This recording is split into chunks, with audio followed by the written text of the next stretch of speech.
My Lord, the accused elects not to make a statement in terms of Section 115. But having said that, my Lord, I point out to the court that there is a bail affidavit and Section 220 admissions that were made previously.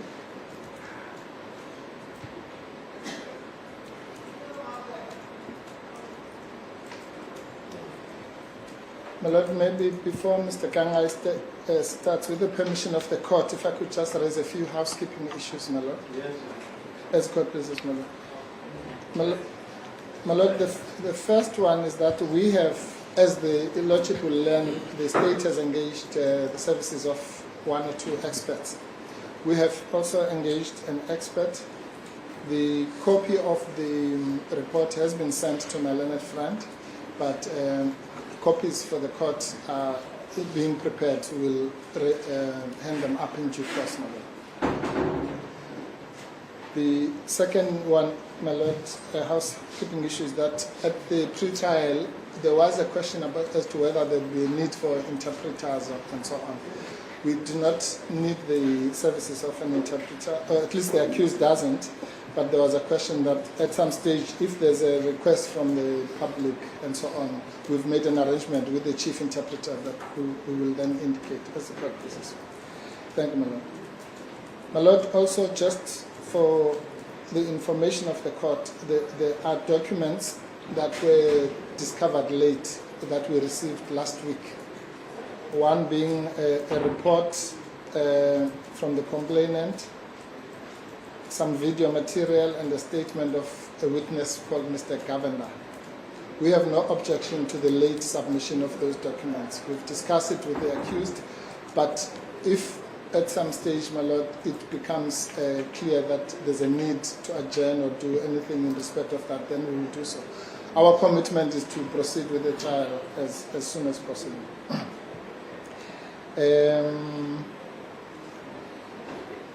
Then, my Lord, the last point is that, which we just forgot to mention when we met with your Lordship in Chambers, is that in the pre-trial, the agreement was that the trial would run for 2 weeks, and I think at that stage we were,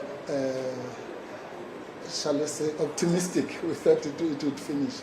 We have now agreed that this round will be for the state, and until we finish next week, whenever we finish, and probably will then come back for the accused case.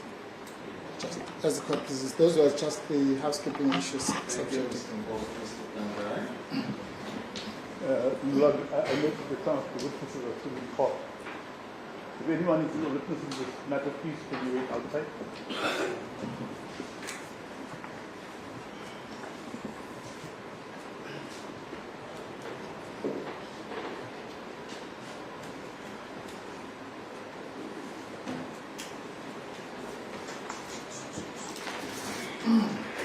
My Lord, with the leave of the court, may I just call in terms of Section 150 of the Criminal Procedure Act?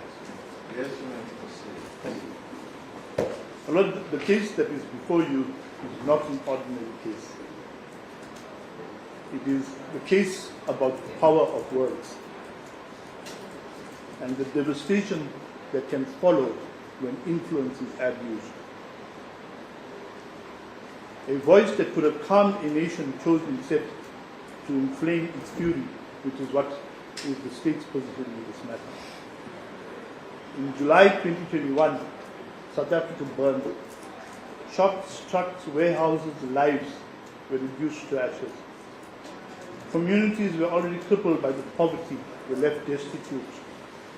And in that darkness, when restraint was needed most, voices of power, including that of the accused Ms. Zuma-Sambudla, chose not to heal, but to calm. The accused stands before this court charged with 2 counts of incitement to commit public violence and a charge of incitement to commit terrorism.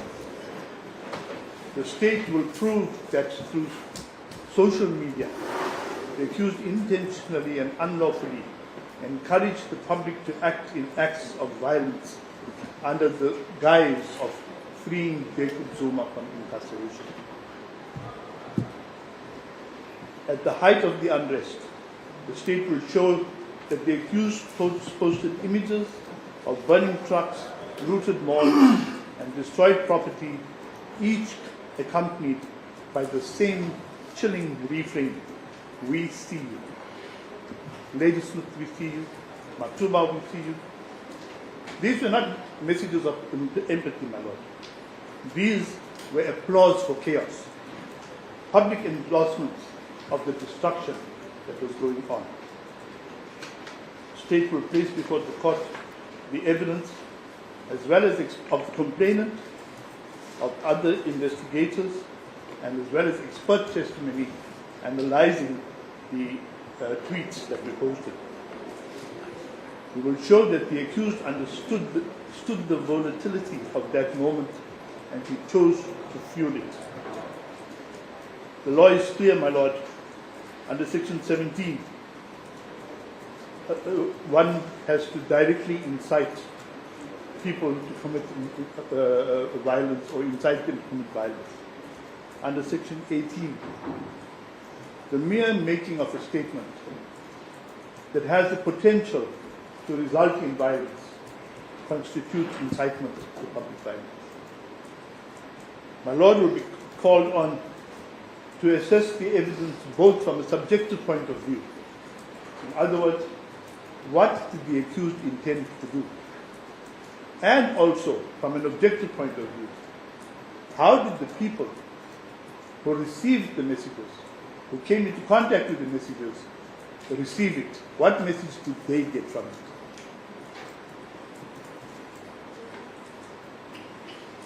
It has become common for the powerful to weaponize the pain of the poor, to light fires they never intend to stand in. From the comfort of a home, the accused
of the Directorate for Priority Crime Investigation, that's the Hawks in Limpopo province.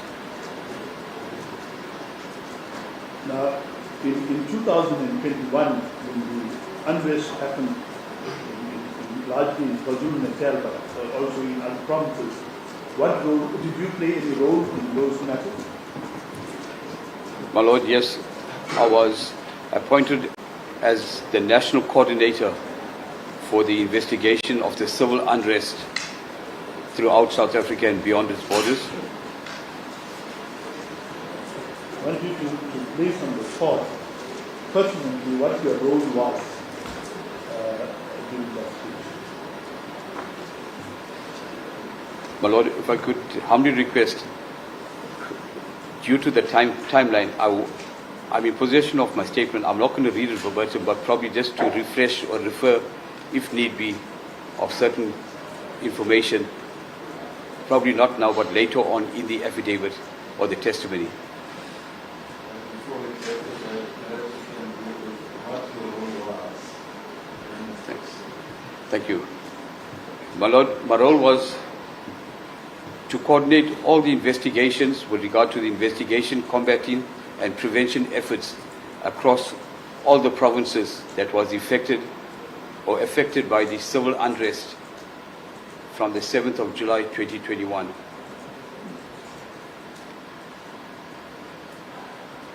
Were you involved in the investigation of the unrest in the province of KwaZulu-Natal, and how did that transpire? My Lord, yes, I was directly involved in the investigation, the coordination from a perspective of the analysis, the integrity, the actual physical investigation and intelligence gathering that led to the civil unrest before the 7th and after the 7th.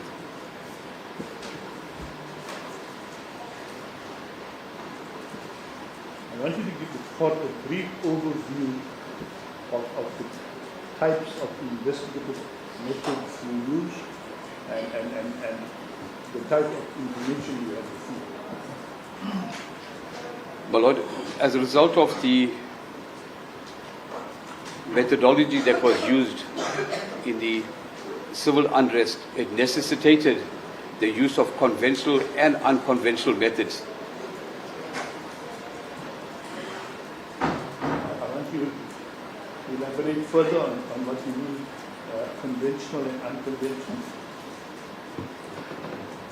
My Lord, in respect of, it will be prudent that I place on record that the platforms that was used for the conveying or propagating or incitement of information was done on various social media platforms such as WhatsApp, Twitter, Imo, and Telegram.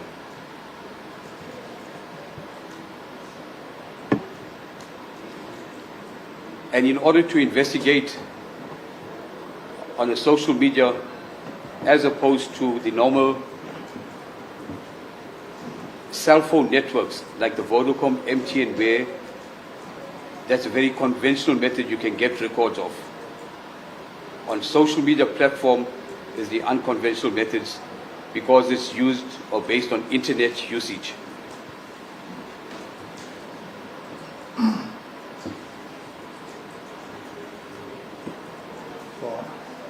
Are you done? Now, I want you to give the court an overview of the types of incidents that happened in KZN particularly, but generally over the country, and if you have any statistics as to what the statistics were regarding the incidents of unrest. My Lord, as a result of the civil unrest, it became evident that there was a multiplicity types of crimes, from looting to burning to destruction of buildings, burning of trucks, murder, arson, MI2P, in terms of the Righteous Assembly Act. So there was a broad range of crime that was committed over the period specifically from the 8th of July till the evening of the 15th of July.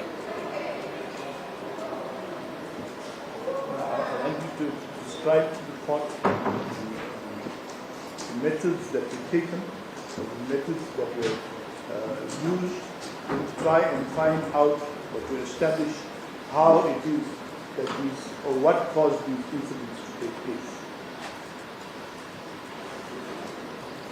My Lord, our initial investigations have revealed that as a result of a Constitutional Court finding that resulted in our former president being incarcerated, and he handed himself on the evening of the 7th of July 2021 to the Escort Correctional Services. That was just before midnight. And then on the 8th is when, as a result of that incarceration, there was different moods, celebratory and also opposition to the incarceration that resulted in the country started. But the initiation started on the N3 at the Moy Plaza, where the trucks were stoned, burnt, and were totally destroyed.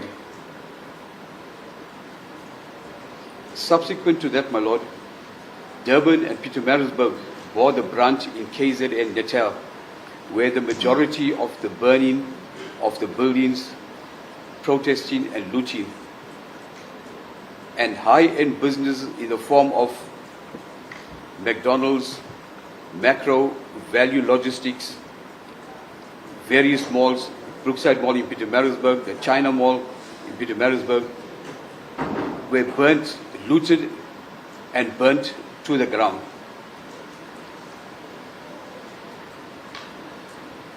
My Lord, I'm in a position to state, as a result of the investigation, the communication across the province and across the country was done through social media platforms.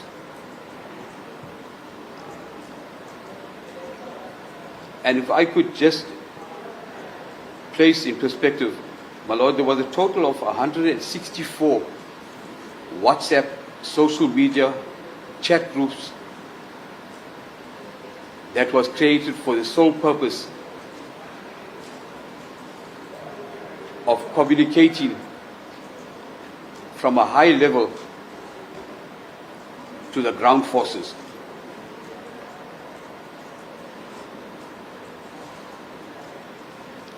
My Lord, I must place on perspective that these chat groups all did not start after the 7th of July. There was quite a few that started immediately after the 29th July, the Constitutional Court finding on the 29th of June. 29th of which month? 29th of June 2021. Go on. As a result of those chat groups, there was 8 social media WhatsApp chat groups where we were able to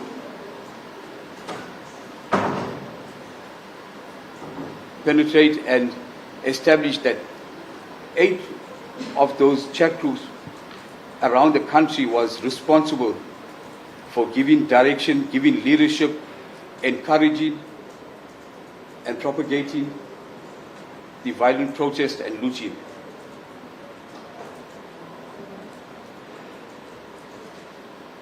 My Lord, this necessitated a further interrogation, and from the 8 chat groups, we have narrowed it down to 4 specific chat groups where we were able to identify 103 persons of interest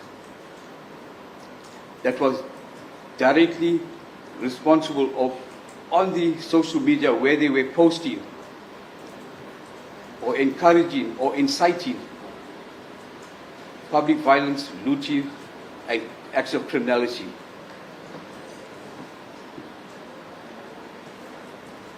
My Lord, if the court allows, I'm in a position to mention these groups by name, the date it was created, the number of persons that was there, and the areas to show how KZN separated itself from the Gauteng leg to the national leg.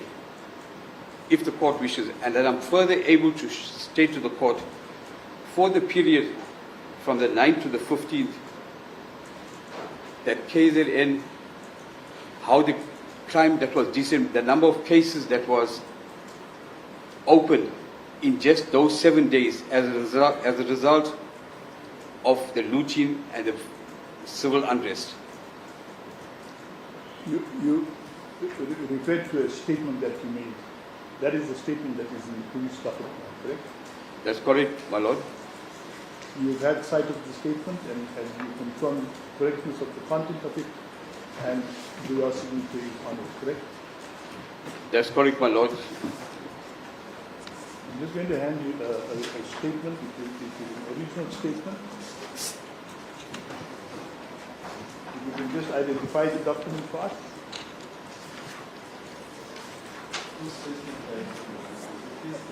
His own statement, my lord. His own statement.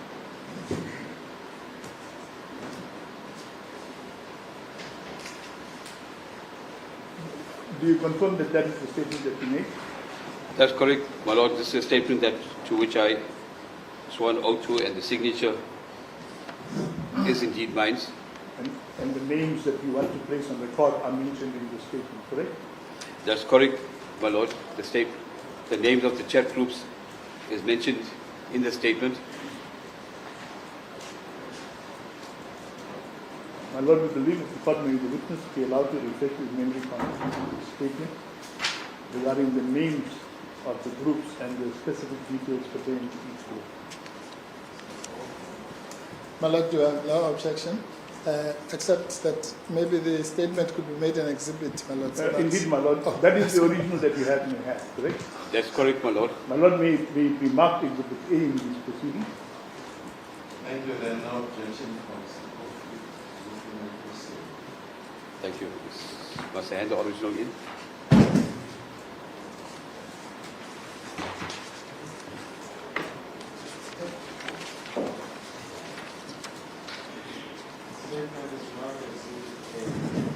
I've got I apologize, my lord. It should be exhibit B, exhibit A being the authority for the prosecution. Statement marked as That's correct. My lord. Sorry. Yes, my lord. Although we have no objection, my lord, I just wanted to place on record that this is the statement I was referring to earlier that was only finished last week. As your lordship will see, stated 3rd November, only last Monday. And although we don't make an issue of it, we just want the court to notice that it's one of those statements. As a court. May I proceed? Thank you. Sir, please refer to paragraph 10 and confirm if that is where you record the names of the WhatsApp group. My lord, that's correct. On page 3, paragraph 10, and on page 4, paragraph 14, to which I'll be referring to the names. Proceed, sir. My lord, on page 3 is a format where it sets out the 8 groups that are mentioned that was identified. Just make sure that you are on the same page. I think the prosecutor referred to page 10. So on page My lord, I apologize. I meant paragraph. Paragraph 10, my lord. Paragraph 10. Yes, may proceed. Thank you, my lord. On paragraph 10 is a formatted table that refers to the chat group number, the group name, the number of participants, persons of interest, date created, and location. The first chat group, chat 36, is chat 36 out of the 164 groups that I mentioned earlier part. This is the 8 that we referred to. So chat 36 was named under the new political landscape that had 106 participants, and there was no persons of interest. That group was created on 2021-08-04 at 2243 in the Bloemfontein area. My lord, I can safely say there has been arrest in respect of that specific in the Bloemfontein district, not KZN. The second chat group is chat group 129. that's referred to as the Inc. shutdown. My Lord, just to place in perspective, Inc. stood for Inanda Ntizuma Kwamashu. The abbreviated form was INK, Inc. shutdown. There was 84 participants. Of that, 16 were persons of interest, and this was created on the 9th of July 2021 at 11:31. And this was a KwaZulu-Natal based chat group for that specific area. Group number 3 was chat 134, that was known as Itigweni shutdown. There was 316 participants, of which we identified 30 persons of interest. This was created on the day that the civil unrest flared up, 8th of July 2021, created at 12:06, and this was concentrated in the Durban metro, where the majority of the buildings that was burnt. The fourth chat group was chat 135. It was named Free Zuma Coordinators. It had 204 participants, of which 38 were persons of interest, also created just before the Itigweni on the 8th of July 2021 at 10:18. And this we refer to as a national group because it had national role players that was coordinating from a national perspective on the provinces across the country. The fifth, my Lord, was chat 147. It was referred to as the ANC factional reto. It had 187 participants. There was no persons of interest. It was created on the 4th of July 2021 at 20:42. It was also a national based. In Gauteng, subsequently arrest has been made in the last 3 months on that specific group. Chat number 6, chat 148, it referred to the EMTF stop. It was a Cape Town based. It had 222. There was no persons of interest. It was created on the 21st of July, 2nd of July 2021 at 20:44 in Cape Town. My Lord, in Cape Town there was no arrest as a result of that grouping. Number 7, chat 152. It was named as KR1 Jacob Zuma supporters.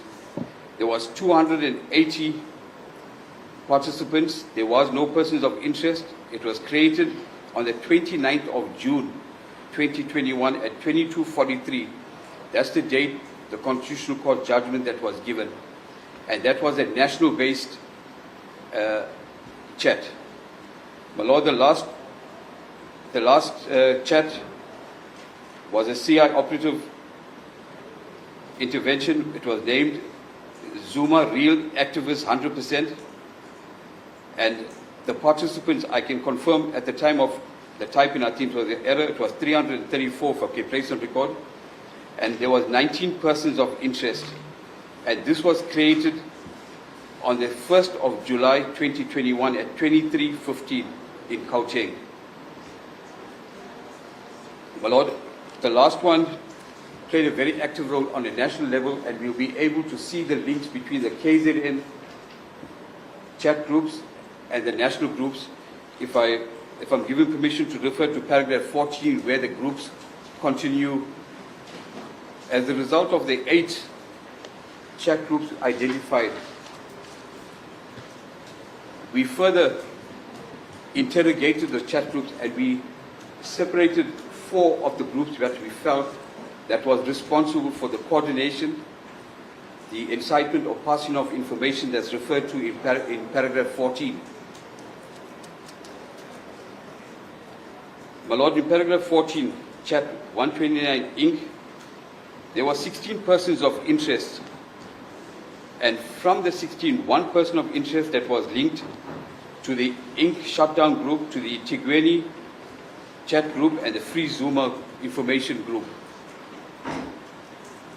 On chat 134, that's the Itigweni shutdown group, there were 30 persons of interest.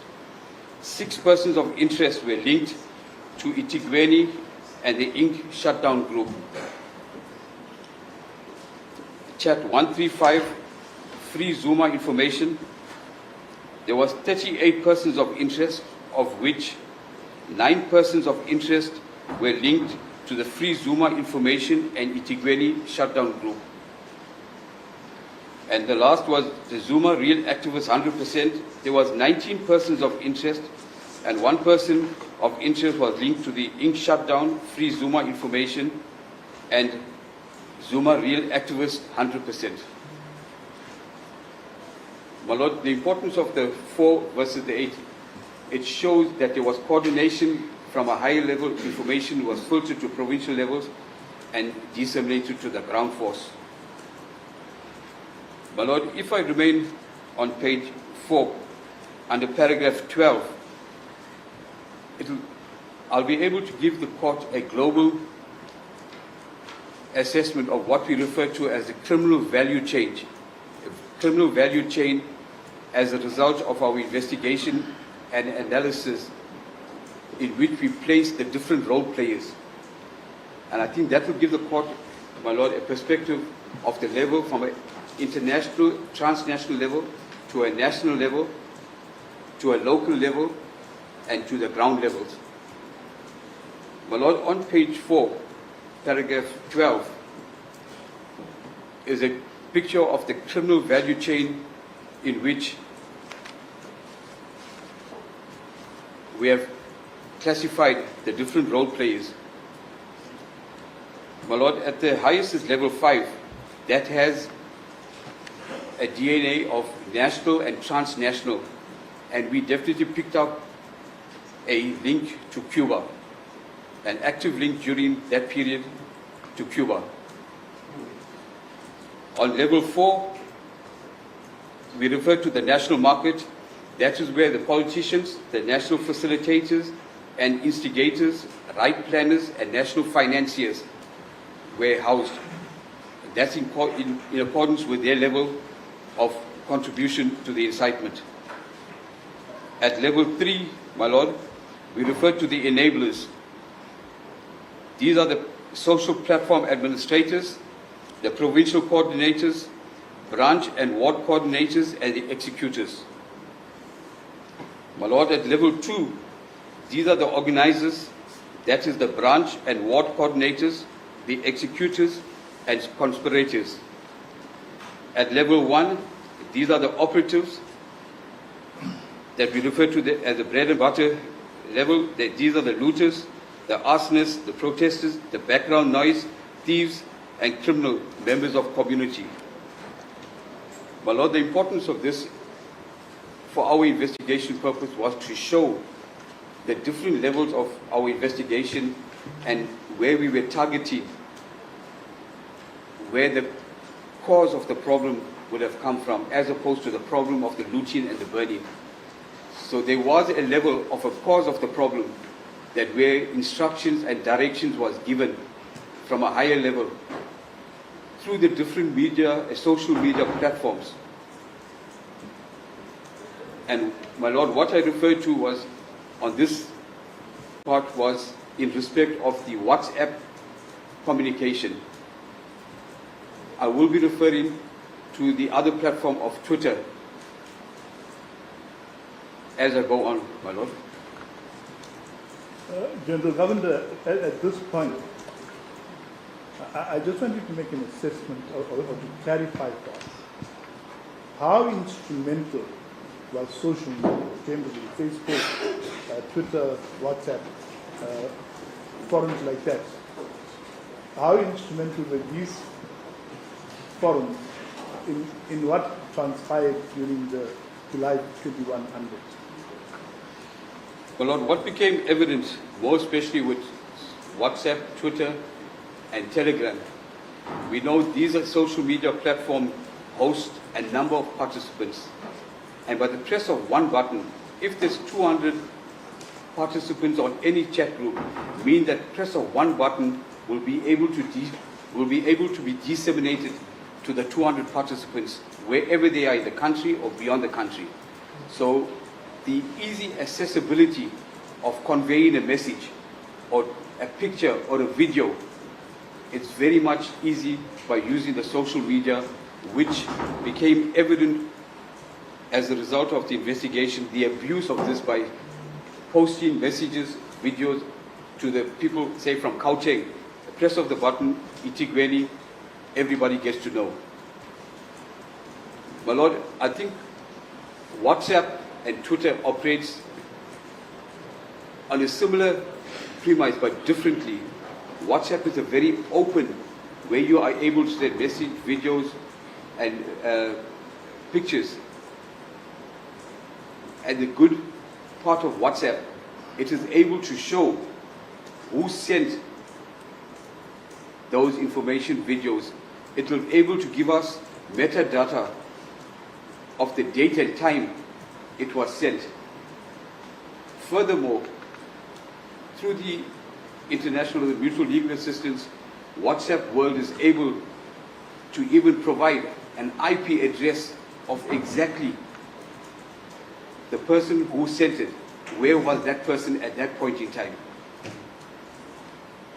General Governor, just to summarize the point that you are, well, I assume you make. What you're saying is that social media like WhatsApp and Twitter was used as a primary communication tool to reach other people during the unrest. That's correct, my Lord. Out of the 5 identified, the 2 that stood out was WhatsApp and Twitter. That was mostly used for the transferring of information or relaying of instructions, my Lord. General Governor, I want to just focus on something else for a moment. The incidents of crime, or the incidents of events during that period, which we refer to as the July 21 unrest. Let's take a specific period from about the 7th of July to 15th. Was it unusually different from the norm, or was it part of the norm? My Lord, it became evident that from the 8th of July to the 15th, it was unprecedented. Whilst we know of murders, of theft, of MI2P, but this type of murders, this type of MI2P, this type of arson was unprecedented in terms of the volume or the looting that took place at a wide scale. So yes, my Lord, this is unprecedented for that period. Whilst the crime might be generic, but specifically for the civil unrest, it covered the broad array of the different types of crimes. Now, talking about the different types of crimes, were you, as national coordinator during the unrest period, were you receiving information, crime statistics reported in the different areas, and are you able to provide us with such? My Lord, I can place on record that yes, as the national coordinator for the Hawks, that we were being given an hourly report of all reported cases throughout the country. So every hour of the 24 hours, we were able to update our statistics, and that needed that intervention to put in place combat strategies, preventive strategies, and investigative strategies.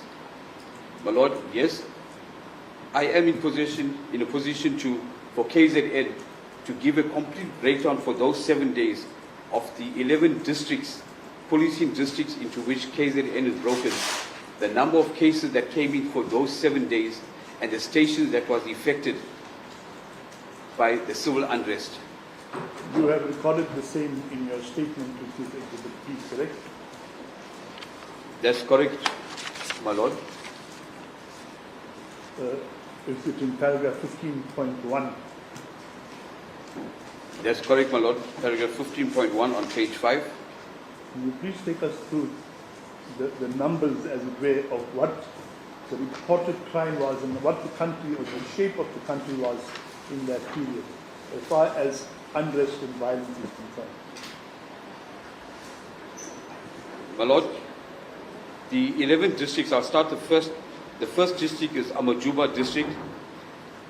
There were 62 reported cases with 15 arrests that constituted malicious damage to property, possession of stolen property, and arson. The affected stations was Madadini, Ozudwini, and Newcastle. The second district is referred to as the Itugela district. It had 5 reported cases with 3 arrests that constituted possession of stolen property, and the affected stations were Izekeni and Ladysmith. The third district was Umkhonto district. The district had 51 reported cases with 3 arrests that constituted malicious damage to property, murder, arson, and the affected stations were Pietermaritzburg, Howick, and Alexander Road. The fourth King Chetwayo district, the district had 63 reported cases with 15 arrests that constituted malicious damage to property, possession of stolen property, and arson. The affected stations were Impangeni, Malmut, and Izikeleni. The next district was Itigweni district. This district had the most. It had 383 cases with 41 arrests that constituted malicious damage to property, possession of stolen property, and arson. Affected stations were Durban Central, Isipingo, and Verulam. The next district is Ugu district that had 37 reported cases with 24 arrests that constituted malicious damage to property, possession of stolen property, and arson. And the affected stations were Umzinto, Port Shepstone, and Izigolweni. The next district is Umzanyati district. The district had 17 cases with 6 arrests that constituted malicious damage to property and possession of stolen property. The affected station was Greytown, Helpmekar, and Msinga. The next district is Ilembe district that had 30 reported cases with 6 arrests that constituted malicious damage to property, possession of stolen property, and arson. And the affected stations were Kwadakuza, Inyoni, and Surumbeli. The next district is the Harry Gwala district that had 9 reported cases with 7 arrests that constituted possession of stolen property. The affected stations were Ikopo, High Flat, Donnybrook, and Bulwer. My Lord, the next district, I might not pronounce it right, Umkhonto Wesizwe district. The district had 12 reported cases with 3 arrests for malicious damage to property, possession of stolen property.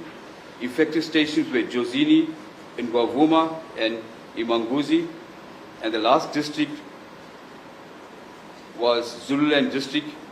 The district had 5 reported cases with 4 arrests that constituted of attempted murder, possession of stolen property. Affected station was Maguru and Babanango. My Lord, that's in respect of the KwaZulu-Natal leg of the civil unrest. Now, I just want you to comment, given those statistics, what the situation in the KwaZulu-Natal province was during that July 21 unrest period. My Lord, if KwaZulu-Natal and Gauteng, the 2 most affected stations, provinces, what became evident that the civil unrest in KwaZulu-Natal was just not of criminal basis, but it was a violent, as compared to Gauteng. The activities of the protesters and looters were very, very violent in KZN, as opposed to Gauteng, where, yes, they did loot, they did steal, but we see the majority of the violent crimes, whether the murders or attempted murders, resulting from the civil unrest, emanates from KZN. So there was a sense of the violence in KZN as opposed to Gauteng. In terms of quantifying the value, Gauteng did indeed have a much higher value because some of the malls that were there lost billions of rands in losses. So to quantify in terms of rands and census, Gauteng did suffer a big loss in terms of rands and census, my Lord.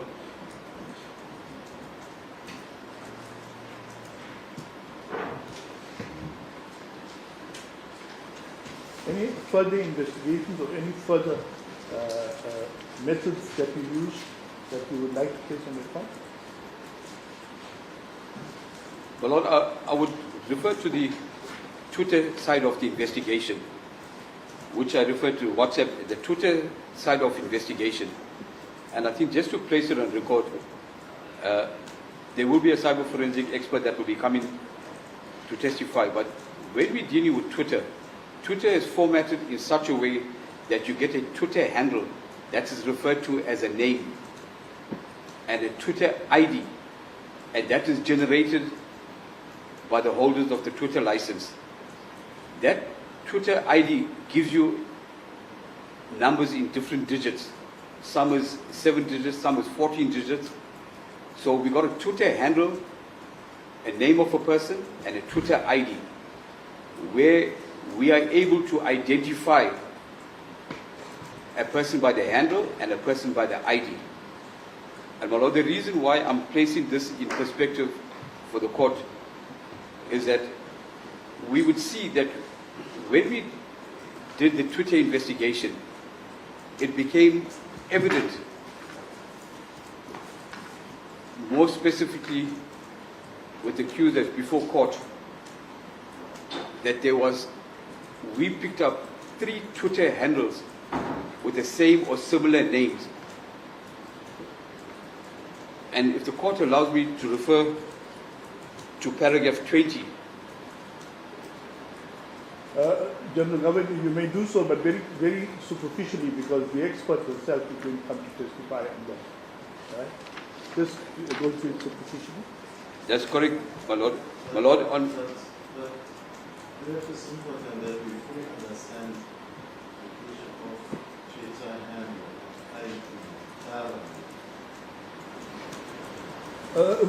If my Lord... the one who specified. Yeah, it's fine. I can allow him to do that. Okay, go ahead. Thank you, my Lord. You mentioned Twitter handle and the ID. Can you expand on that? My Lord, when somebody wants to use Twitter, they will register. And then you can register under your name, you can register under a pseudo name, or you can register under prefix. Name simply means that it's registered under your name. That's right, under your name. And then as a result of that registration, Twitter will send a Twitter ID, meaning that they have recorded that ID number has now been issued to that specific person with that specific name.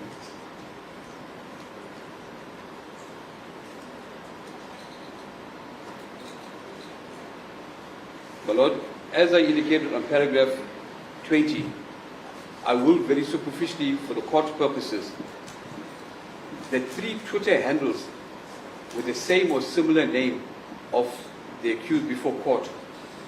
And I think it will be important that I place it in perspective that the first Twitter with an ID number 534-657-103 was created under the name at DZ Sambudla. And for record purposes, my Lord, we have established that this is a fake Twitter ID. Explain to the court what a fake Twitter ID is. Sorry, my Lord. Explain what a fake Twitter ID is.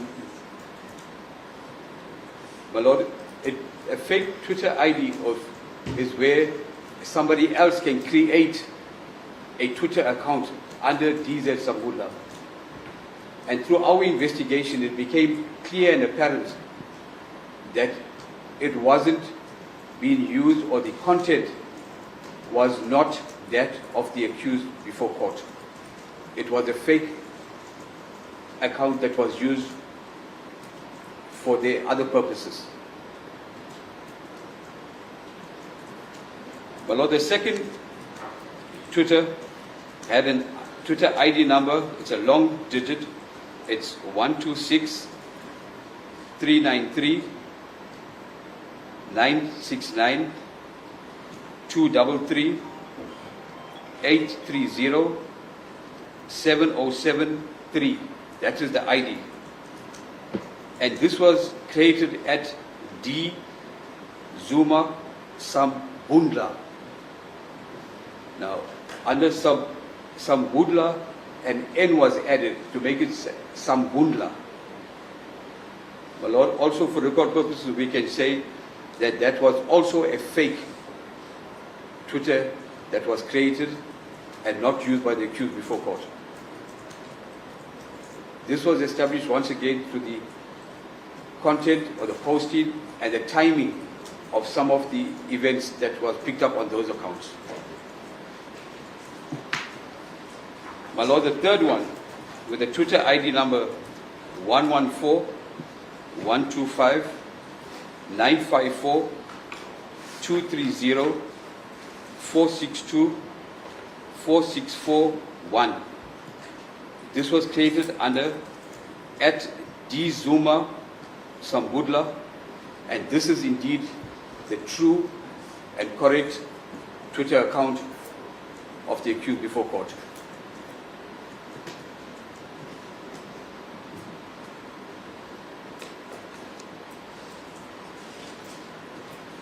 Proceed. My Lord, as a result of us interrogating the third and the original, and it became evident that through our investigative methodology that this Twitter account that was registered under the name of the accused before court was indeed being used for the purposes of conveying or inciting followers on the Twitter platform.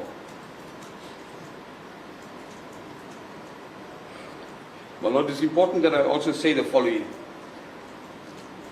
that a supporter and a follower are two different persons. We were able to see the followers on the Twitter platform. We were not able to say whether these followers are the supporters of the accused before court, but what we can say that these were followers on her Twitter account. When something was posted, there was responses by the followers.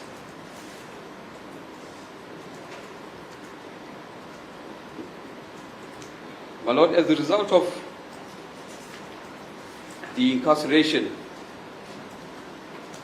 or the Constitutional Court judgment on the 29th of June,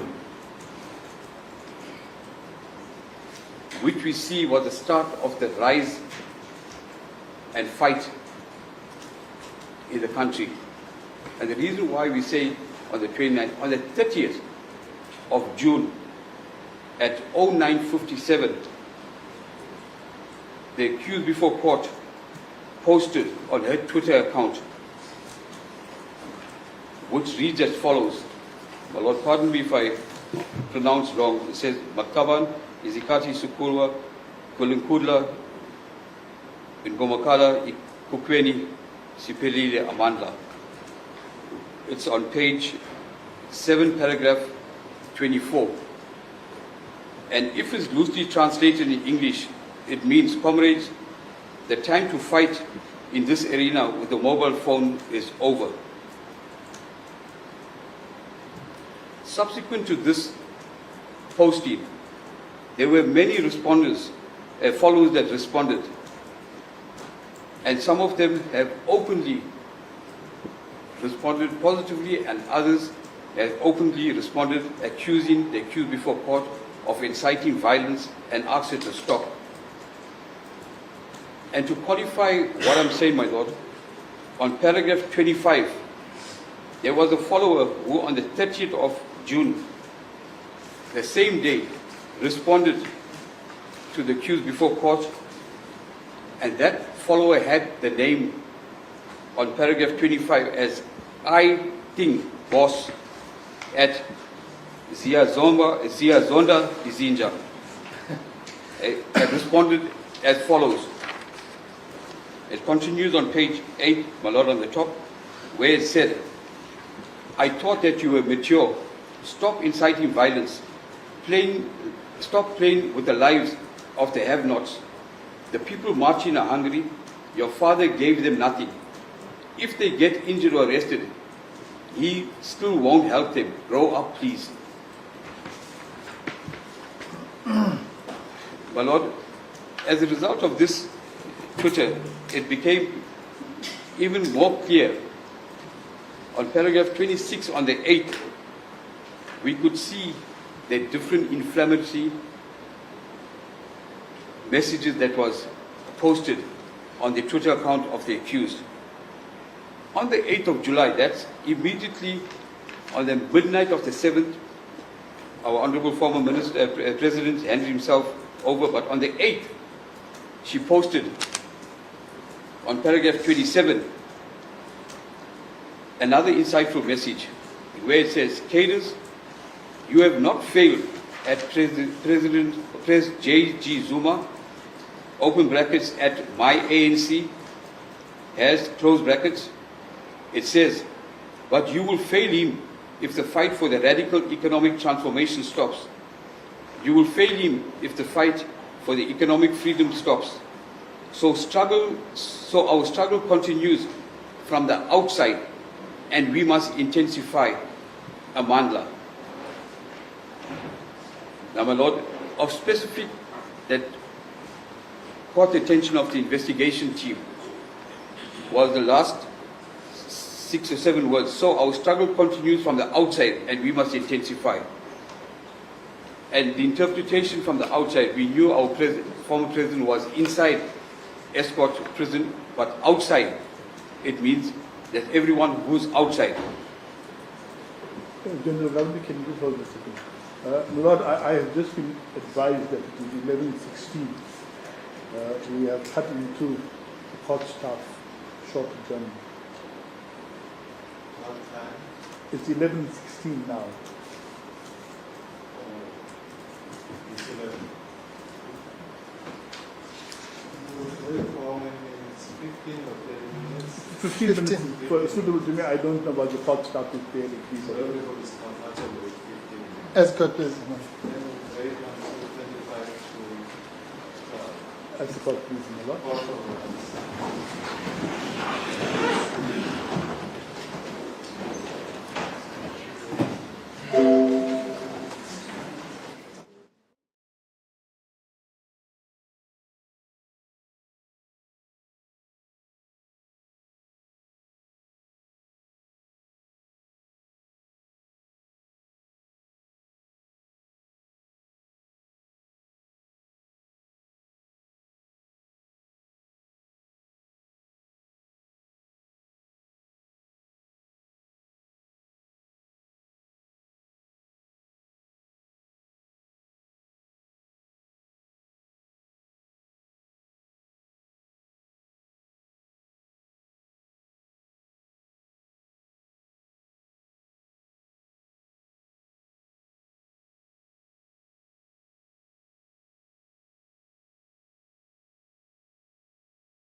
I just want a point of clarity.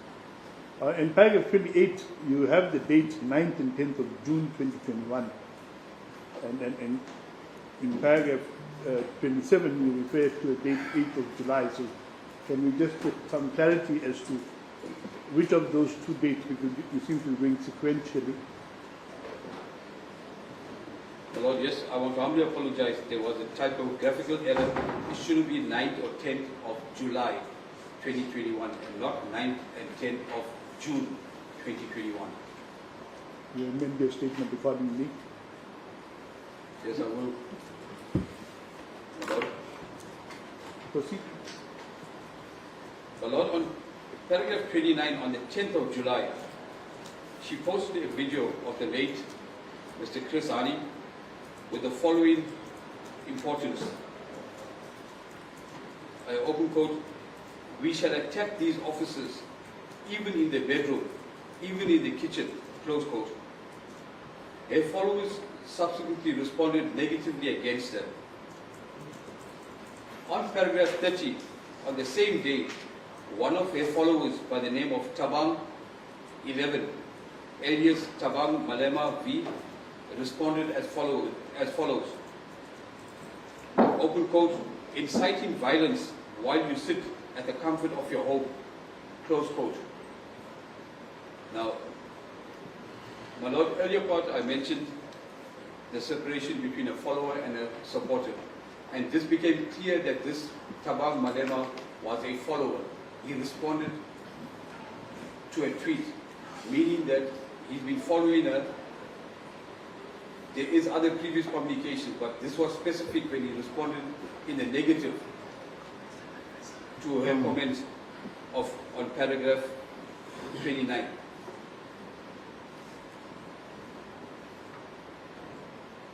My Lord, as a result of this Twitter investigation, what became clear and evident that the accused before court, we know she's a very prominent somebody, she's the daughter of the former president, and she had a very big fellowship on the Twitter platform. And this qualifies her to be what we categorize as a social influencer. She's able to influence because of the number of followers that she's able to get across. My Lord, as a result of this social interaction, it is clear to the earlier question that it's able to reach out on the Twitter platform. Now we know Twitter might not be as big as WhatsApp in the billions, but Twitter has an equally big platform nationally and internationally. So of that 128 or 124,000 followers that she had, any message will reach out to that number of people immediately.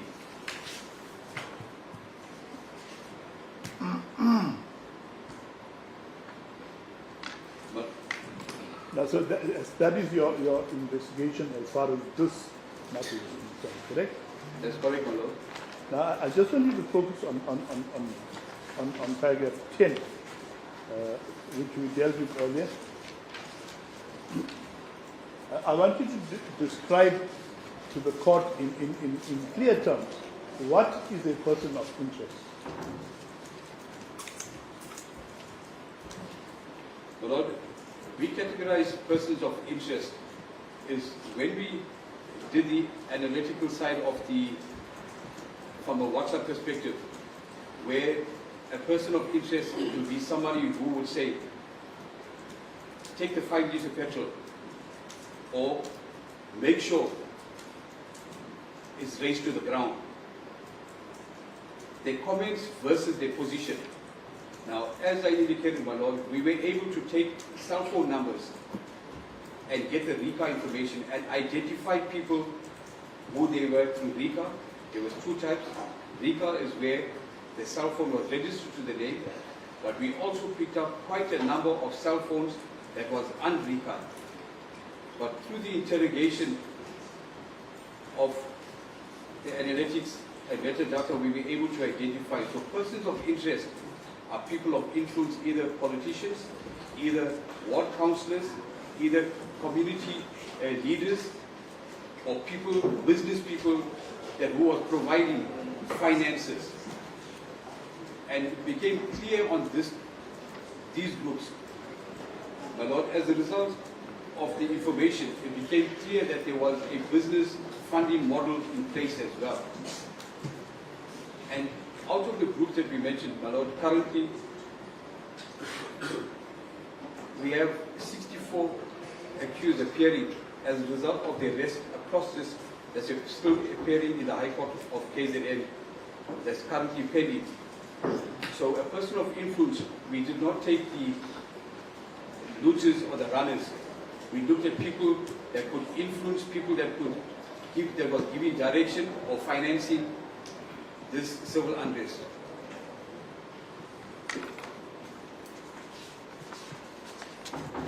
Did you play any other role in any of the other investigations in this matter, in the unrest matters? My Lord, yes, I did many of the operations, the arresting of the persons of interest. Of specific is the one that I just testified 2 weeks ago, where Mr. Bomkosi Kanyila was arrested by myself. Perhaps let's focus on what is before us in this court. Let's not talk about something that is not before us. My Lord, this part of the evidence, I understand at this The stage. issue of people who were arrested, who appear in other court, has got nothing to do with this court. So let us focus on what is before us.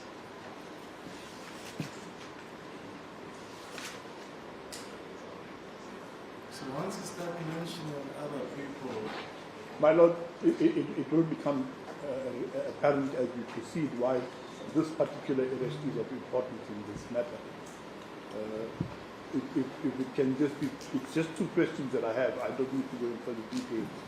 all what I was highlighting to you is that if we proceed mentioning other people that were arrested somewhere else, that might divert what we are doing here. You may proceed on, I think your question was what is the person of interest? So you are still unpicking on that. Yes, I appreciate that. My Lord. So you can just proceed. So is there anything else you want to place in the record at this point? Well, it's safe for me to conclude that, to say, as a result of the final investigation, it became clear that the civil unrest resulted in mass destruction of property and loss of lives. And the influence of the social media platform has played a critical role in the communication strategies that was used on the various platforms. And that impact was seen on the ground. Thank you, Lord. I have no further questions. My Lord. Thank you, Mr. Kandai. Mr. Bofu. Thank you, my Lord. Good morning, General. Good morning, Council. Yes.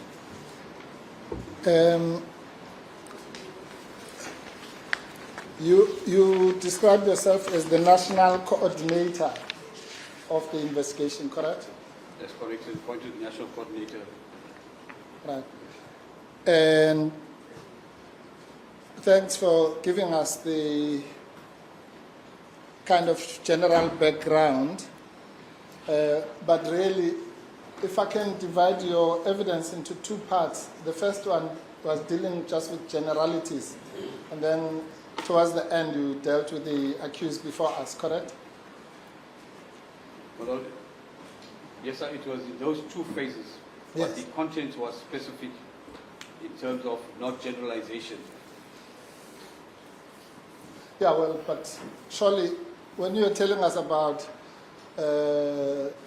supermarkets and all that, that was just general information. It has nothing to do with the accused, correct? That's correct, Mama. Yes. I was giving an overview. That's Yes. correct. So, yeah, so that's really, I just wanted, so that we don't waste time. I don't want to talk about all those generalities. I'm going to be talking about the case before this court.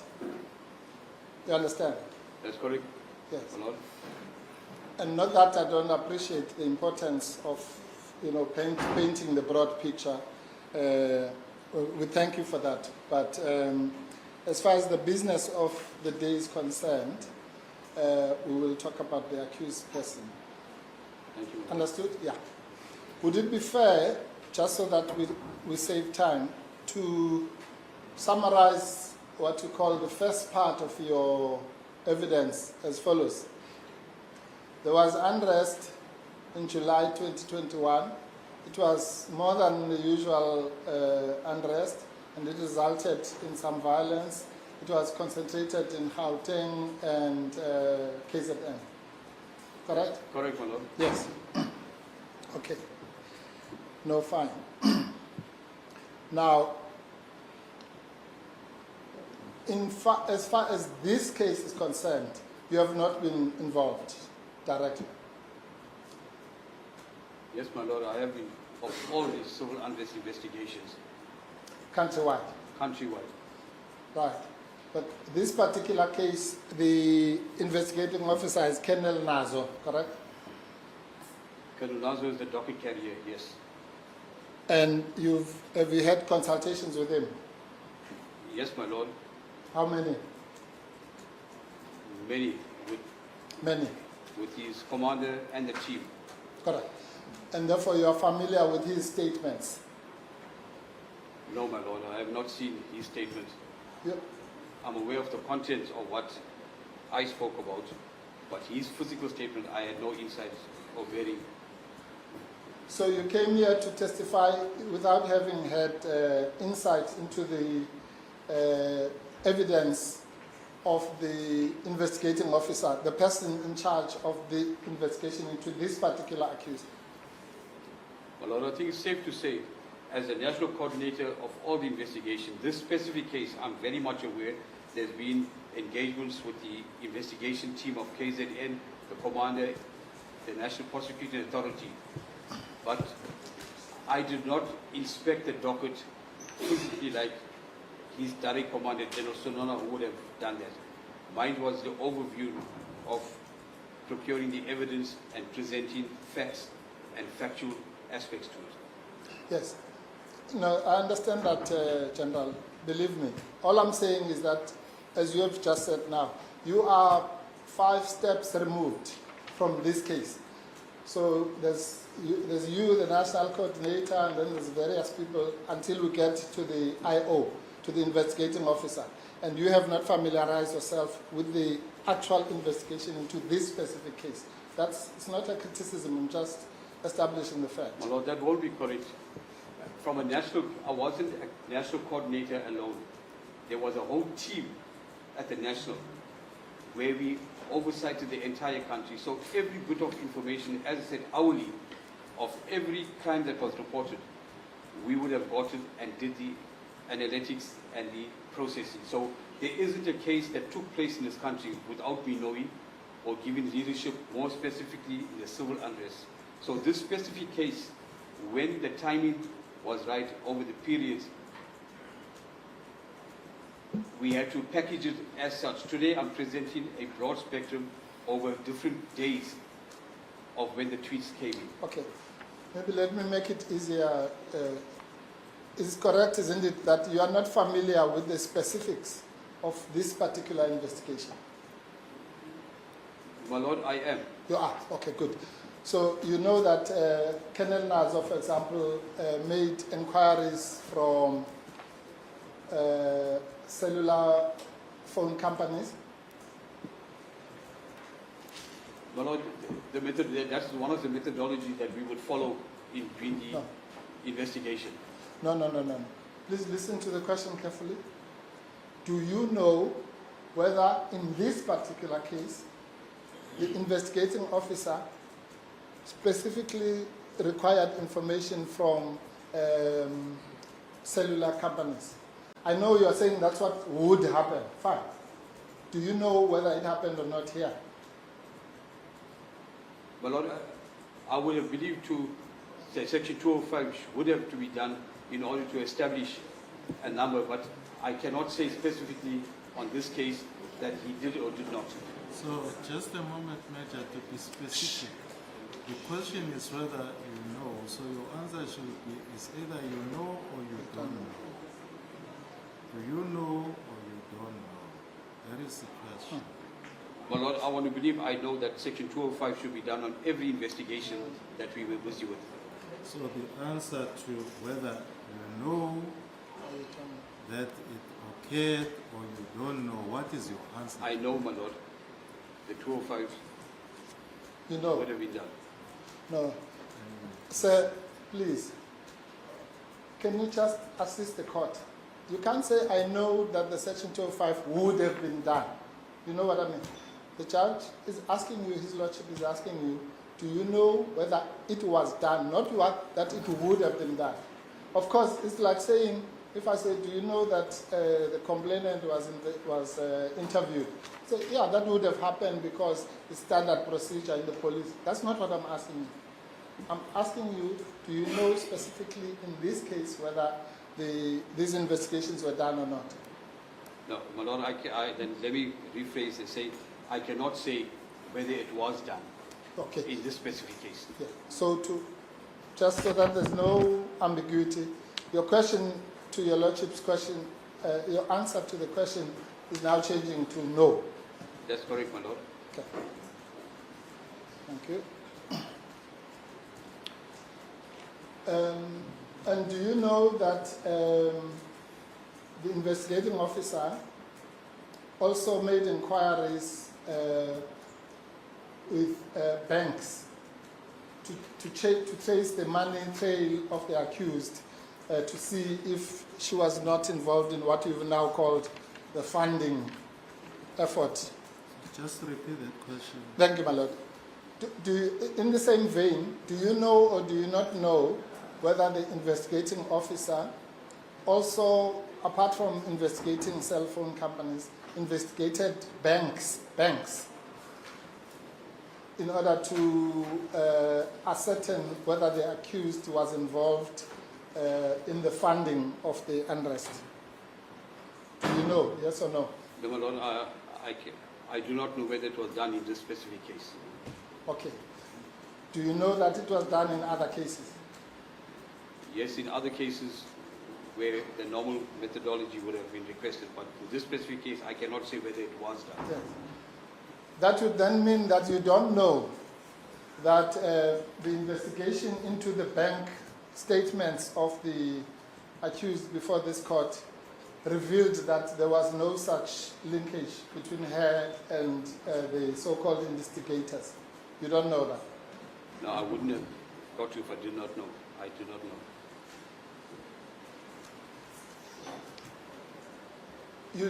Do you know that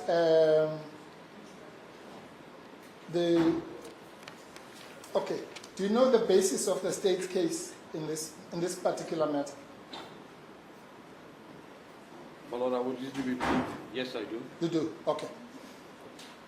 And you then agree with me that the basis of the state's case is that the accused was part of a common purpose. Objection, my Lord. There is no such basis that can lean anywhere from the start.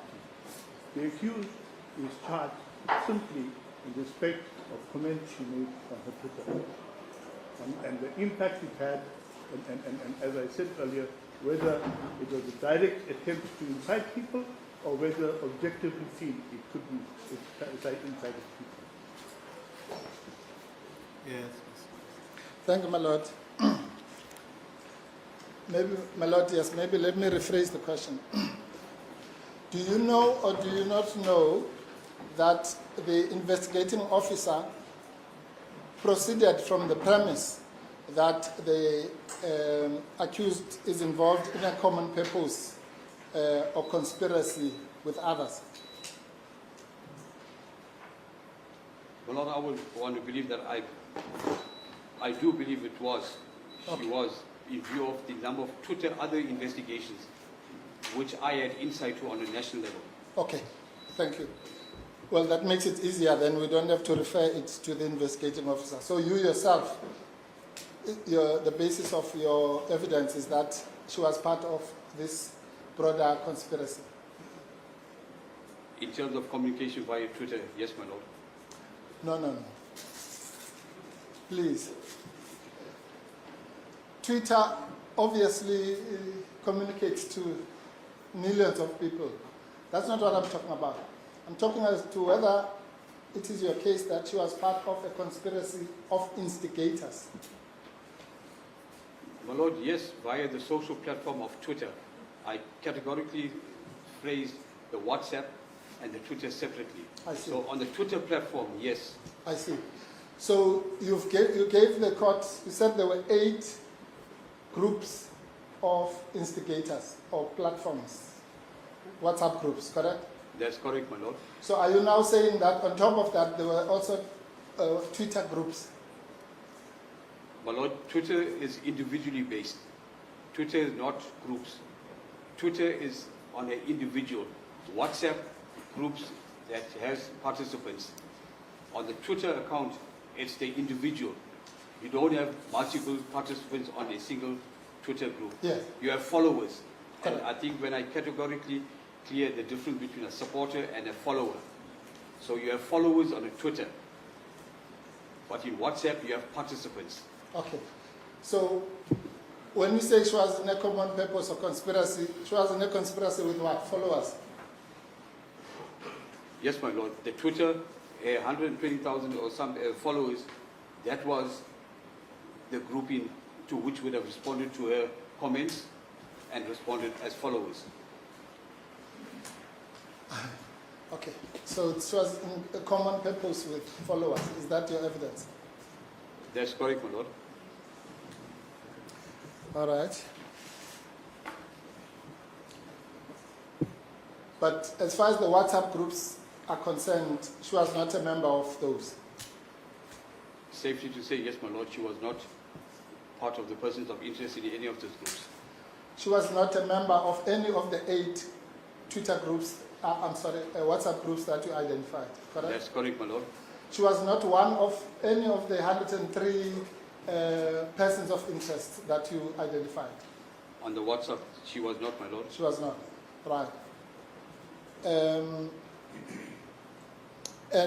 So she was some lone wolf operating, unlike all the other people, she was just operating alone with 100,000 followers, correct?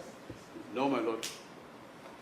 She was the individual who posted, and other Twitter handlers, that followers, they in turn disseminated to different levels. So as the accused before court individually would have sent out a message, but the followers would have followed up and sent it out. So our focus today is on the accused. What did she disseminate on her platform? Sorry, General, maybe it's the way I asked the question. I'm saying let's take somebody who was part of the Inc. group, right? She was not part of that. We've established now. That's correct, my lord. Yes. Now, that person would have been in touch with the people in their WhatsApp group, and as you say, they might say, go and fetch petrol, do this and the other. She was not involved in that. On the WhatsApp, she was not involved, my lord. Yes. And therefore, your only evidence is that, unlike all these other people who were involved in those things, she was operating on her own, apart from the fact that people would respond or follow or retweet and so on. But she was just on her own. She was a conspiracy of one. My lord, I think to place it in perspective, and I mentioned the cyber forensic expert will come, but to answer the council's question, the participants on the WhatsApp group, to which she was not part of the WhatsApp group, some of those participants are her followers on a Twitter group. So I think that wasn't for me to testify. The cyber forensic will bring that link. But now that you asked a question to show that there was people that's on this group where she was not, but they are followers on a Twitter group. Okay. So it would be wrong for me to say the accused before court was part of the WhatsApp. She was not. But participants of that group were indeed part of her followers. I see. So being her follower is also what? A crime. I'm one of her followers on Twitter. Does that make me a conspirator? No, my lord, I don't think it will make a person a conspirator. Oh, But if the person takes it further from the Twitter and enhances it on the WhatsApp, and then as a council, ward councillor tells to the ground forces, do ABC, then that has a nexus of what was said and how it was conveyed by the follower onto the WhatsApp group. The accused did not do it, but the follower did it as a result of the incitement. I see. So for that we can't blame the accused, correct? Yes, my lord, we cannot. All right. Now, this whole Just state. to- I'm sorry, my lord. Just to get clarity on, you are saying you cannot blame the accused for what her followers did on the WhatsApp. I want to capture it correct. Is that what you are saying? My lord, the way the council put it, I understood it, and I'm saying, yes, the accused would have said it, but if the follower took it to the WhatsApp, I cannot honestly say that the accused must be blamed. The follower is the one who would have taken as either the message or the incitement or whatever we call it. So I cannot say that she's responsible for the WhatsApp. No. Absolutely. No, thank you. Thank you. I wanted that clarity. Thank you, my lord. Yes. No, that's important. We are on the same page here. In fact, to be honest with you, and I don't want to give you legal argument, but just as a senior policeman, you would agree that the accused, or anybody for that matter, is not responsible for what the followers may or may not do, or may not say, or how they react. Correct? No, I don't think that would be correct, my lord, to say that we cannot, especially with a person of the accused stature, a certain comment or a certain message will carry weight of either goodwill or incitement or inflammatory, and so it would be wrong to say we cannot say it. No. In the context of which it was said is going to be important. No, General, just answer the questions truthfully and don't rephrase my question, because now then you're answering your own question. My question is, generally speaking, if I tweet something down here and 20 people like it, others don't like it, that's not my responsibility. That's all I'm saying, correct? My lord, I think it's safe to say, I might not agree to everything council says. So my disagreement must not be seen as though I'm in opposition. I must just state the fact. The fact that I only placed parts of a context. There might have been responses from the accused on those things. And that is why I'm saying those responses, the cyber forensic who did the actual analytics will be able to say, this is a message, this was a response from a follower, was a response from her given. Okay. And I think that's important for the court to come to that, for understanding that there has been issues of that nature. Okay, again, to assist you, let me ask it differently so that maybe you can see that we are on the same side here. Your evidence as to the content, and we'll come to the content of the tweets that you referred to, would not be different if nobody responded. Correct? You would still, if she said, go and kill 20,000 people, she can still be charged. It doesn't matter whether someone responded or not. That's what I mean by saying that the two are not related. Would you agree? Or would you say she must be acquitted if nobody responded? No, my lord, I won't say to be acquitted, but if as a result of 20,000 that we find that there was 6 people murdered, so the nexus of a message didn't result in the 6 murders, then there has to be some accountability. We cannot say a person cannot be held accountable. I see. That's a nice word, nexus, yeah. So in this case, have you established any nexus between these messages and anything that happened on the ground? My Lord, on the global investigation, I want to safely say yes. Yeah, okay, please tell the court.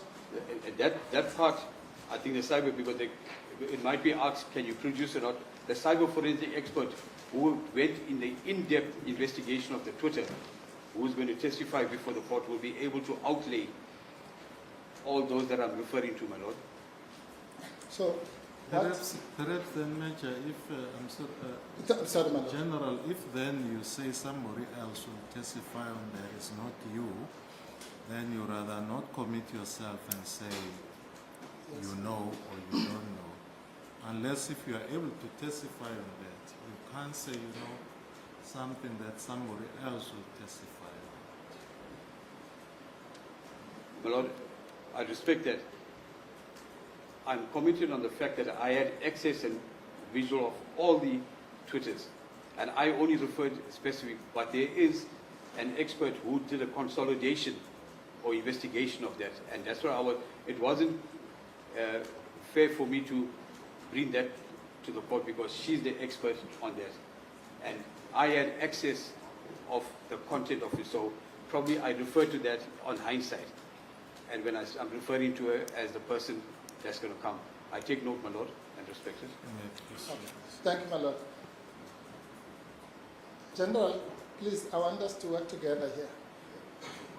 You understand what your lordship is saying to you? Because before I asked you this last question, I said to you, is there or is there not a nexus between something that the accused said, tweeted, whatever, and a particular crime? Murder is the example that you mentioned. And you said yes. That's the problem. If you said I don't know, that would be the end of it. But when you said yes, then it invites me to ask the next question. Then you say, no, some expert is going to tell us. Then, do you understand? So I'll ask you again. Do you, General Governor, know whether or not there is any nexus between what the accused did, said, tweeted, whatever, and a particular crime? My Lord, I will still say yes. Okay, which crime? My Lord, it's clear that the MI2P, the burning, the destruction, and once again, your very next question, Counsel, was, can you show it or prove it? And here, my Lord said, I cannot comment on that because there's somebody else. So for me, my response, yes, I see there is a nexus from the platform where I operated and know the contents of the Twitter information. I see. So, and you're saying the whole unrest, July unrest, is causally connected, because that's what nexus means. It's causally connected to something she did. Well, Lord, I can't say the whole unrest. Well, then which? There is specifics that where we can show in terms of a Twitter that's there.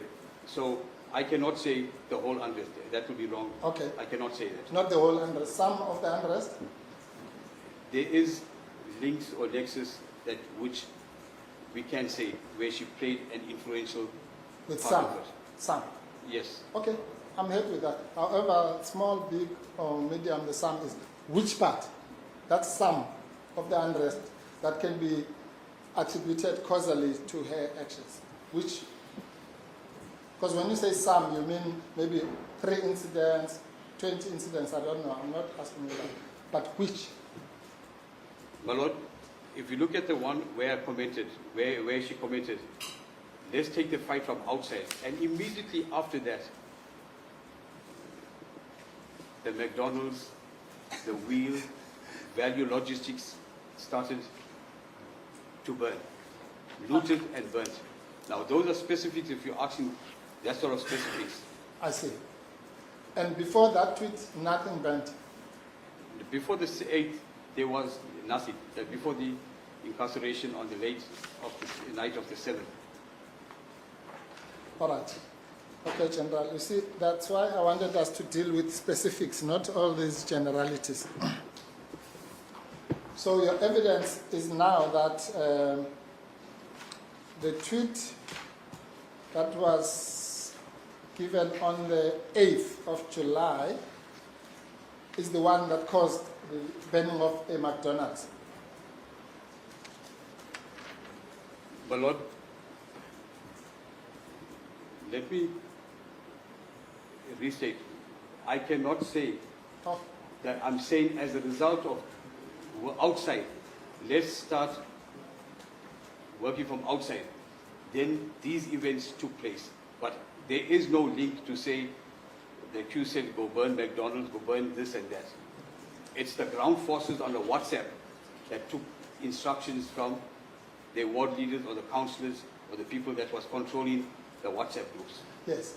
So the ground forces that burnt that McDonald's took instructions from their WhatsApp group leaders, correct? That's correct, my Lord. Not from the accused. Not from the accused. Oh. And so when you say causally related or nexus, you mean that, you really mean that she tweeted something and some WhatsApp group leader did something and then somebody burnt a McDonald's. That's the chain of causation that you want the court to accept. My Lord, I don't want to be able to say McDonald's, as you say. I'm not saying the accused gave instruction to burn McDonald's. I'm saying as a result of the comments, we saw the uprise of these crimes being taken place. For me, the nexus or the link is as a result of the tweet, there was an activation of the ground forces.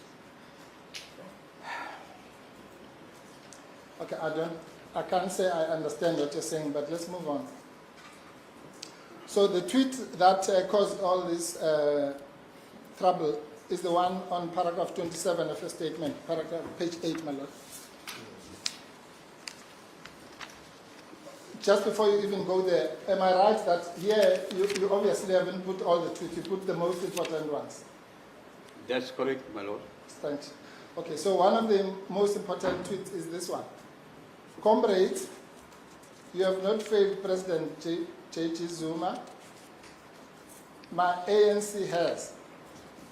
But you will fail him if the fight for radical economic transformation stops. You will fail him if the fight for economic freedom stops. So our struggle continues from outside and we must intensify. This caused people to ban things. My Lord, in my evidence, Chief, I mentioned this 3 times, that specific sentence. So our struggle continues from the outside and we must intensify. Now, we have to unpack what is outside and what is to intensify. You can only intensify something that's either started or on way. And when you look at the videos of a mall burning and to intensify, when you look at looting and to intensify, and as I indicated, outside is what we, myself as the head, believed that outside was referring to because our former president was inside and now we on the outside, we must intensify. So that was our understanding and that's the reason why we attached importance to that tweet. I see.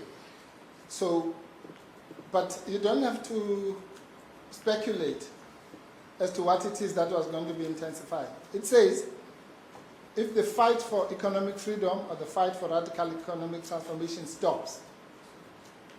So we know, correct? That's correct, my Lord. Yes. So the fight for economic freedom and radical economic transformation, what does it got to do with looting? A lot of importance again, the timing of this message. Immediately the 7th, the former president at midnight went. On the 8th, when this has come out, and we know that this country burst into flames on the 8th, and the timing of the message, yes, economic radical transformation we know has been long in the process to which we respect and we must believe in that. But so our struggle continues from the outset and we must intensify. Now, the timing of that message must also take the importance, my Lord. Okay. So I see. So you believe in the fight for radical economic transformation yourself? My Lord, I can safely say I'm one of the believers in that. And you also believe in the fight for economic freedom, for sure? No, for sure I am. Yes. And do you believe that it should be intensified? Intensified, yes, let's say yes, Thank but you. from the outside. So you will see the word outside, you're not saying outside. Oh, I see. You So will see the word outside. outside, from the court. according to you, outside was a differentiation between inside the prison and outside the prison. That's correct, Yes. my Lord. So do you think the fight for radical economic transformation and economic freedom should be intensified outside of prison? In the timing of the civil unrest, yes, I'm saying the outside was to the ground forces. Outside and intensified. No. Please, I'm asking you now. You as a fellow believer in radical economic transformation, do you believe it should be intensified outside or in prison only? No, my Lord, we cannot, our president went inside, so we cannot intensify it inside. We can only intensify it Outside, Thank as you. you said. And because you believe that that fight should be intensified, does that make you a criminal? My Lord, actions resulting from that province and which we'll see have preceded that province, action that resulting from that would definitely make it a criminal act if it was said in the environment or the circumstances under which it was said and resulted in acts of criminality. I see. Okay. General, it will, believe me, it will help us all if you listen to the question and then answer it. Please. Don't try to think where I'm going or whatever, because that's going to waste a lot of time. Now, my Lord, I don't think that's fair, my Lord. Allow me as a witness under oath to testify what I want. I'm not going to testify to what you want. I must respond to what you say. And my honest responding with due respect, it is my response and I'm going to respect that. Yes, I believe your counsel, Gangai, if accused counsel overstep will object, I will also look to that. But I think what is clumsy here, the issue that perhaps is put against you is if somebody who is said to be fighting for radical economic transformation, it's inside, then the quotation said outside it must continue because somebody now who has been doing this is outside. It's inside. That's where perhaps the confusion starts from, to say then what is crime here?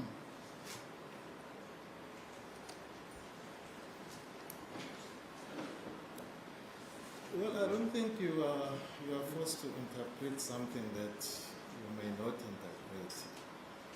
But these are asked from you because you are testifying about it. And it's Yes, in your my Lord. statement. Your Yes, my own Lord. statement. Yes, my statement under oath. I'm saying the reason why I'm testifying to that is because at the time of us doing the investigation, and today it would not change because I would have believed that that's what we interpreted from the outside and intensified, and the timing in which it was said resulted in certain action. Okay. General, thank you. Let me assist you. I'm not fighting with you. You understand that? I'm not, really, believe me. The reason I made that comment is because you did not answer my question. That's all. And I won't even ask you if you remember the question. I'll just repeat it. Okay? Since you, General Gopal Governor, believe in radical economic transformation and you think it should be intensified outside, that's all, that's your evidence so far. Does that make you a criminal? Yes or no? No, my Lord, it would not make me a criminal in believing on a principle. Yeah. That's the principle we believe in. It would not make me a criminal. Thank you. Right. And Just a moment. Do you Sir. have a chair there? You want to sit, General? No, thank you, my Lord. No, you may sit if you. No, I'm comfortable. okay. Thank you. Okay, so yeah, now we're together. And the intensification, which we all need as a country, should be at all times, correct? Yes, my lord, if we want to push an agenda, it must be continuous. At all times. Yes. Thank you. So that intensification at all times, whether there's unrest or no unrest, we should not stop that fight, correct? My lord, yes, we don't have to stop, but I think the crucial word that what the council is missing out, and I don't want, is the word outside. Intensify is there.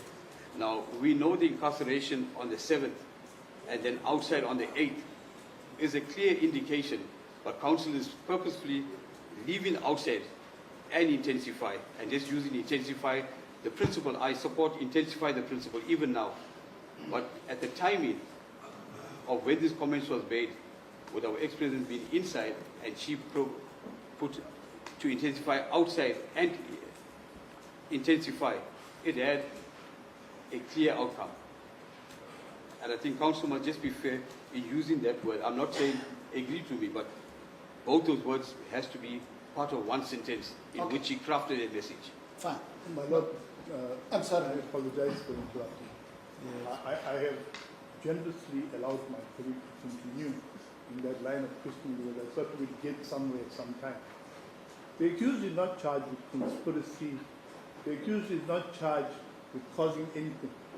The accused is charged based on statements made. And the question that the court must determine at the end is, were those statements insightful? Did they have the potential to be insightful? And when you're dealing with the charge of incitement, one does not have to prove the commission of an offense. If I merely had to say now, for the sake of an example, let's go and kill the guy that's selling ice cream at the beach, I am inciting. Nobody has to go and kill him. Nobody has to go and threaten him. The mere fact that I've said that, why don't you go to the beach and rob cars? I'm inciting. We haven't charged the accused. The accused is not being held. We're not going to need any evidence that she incited a particular event. The question is, that the question that the court has to determine in the end is that the words that she used, one, was it meant to be inciting, Section 18, or did it have the potential to be insightful, objectively speaking? In other words, did someone who heard those words, could someone who heard those words have come to the conclusion that it was being incited, or they were being incited? That is the two issues that we must decide. There is nothing. I can make 220 admissions now to say that the accused in this matter did not commit any offense directly, that she did not directly conspire with anyone to commit offense. We don't have that evidence. What we have evidence of is utterances made on Twitter, distributed to 124,000 people, and the court must decide whether those comments amount to an incitement. That is what the case is about. And now what we are doing is trying to move the goalposts and confuse the issue. There is no question of a conspiracy. There is no question of a common purpose. The question is what she said, the words that she uttered, the words that were distributed as stated in the Righteous Assembly Act. Did they incite people? Were they meant to incite people, or did it have the potential that somebody who received it could have felt that it was incitement? Those are the questions before the court. Yes. My Lord, I don't know what's happening now.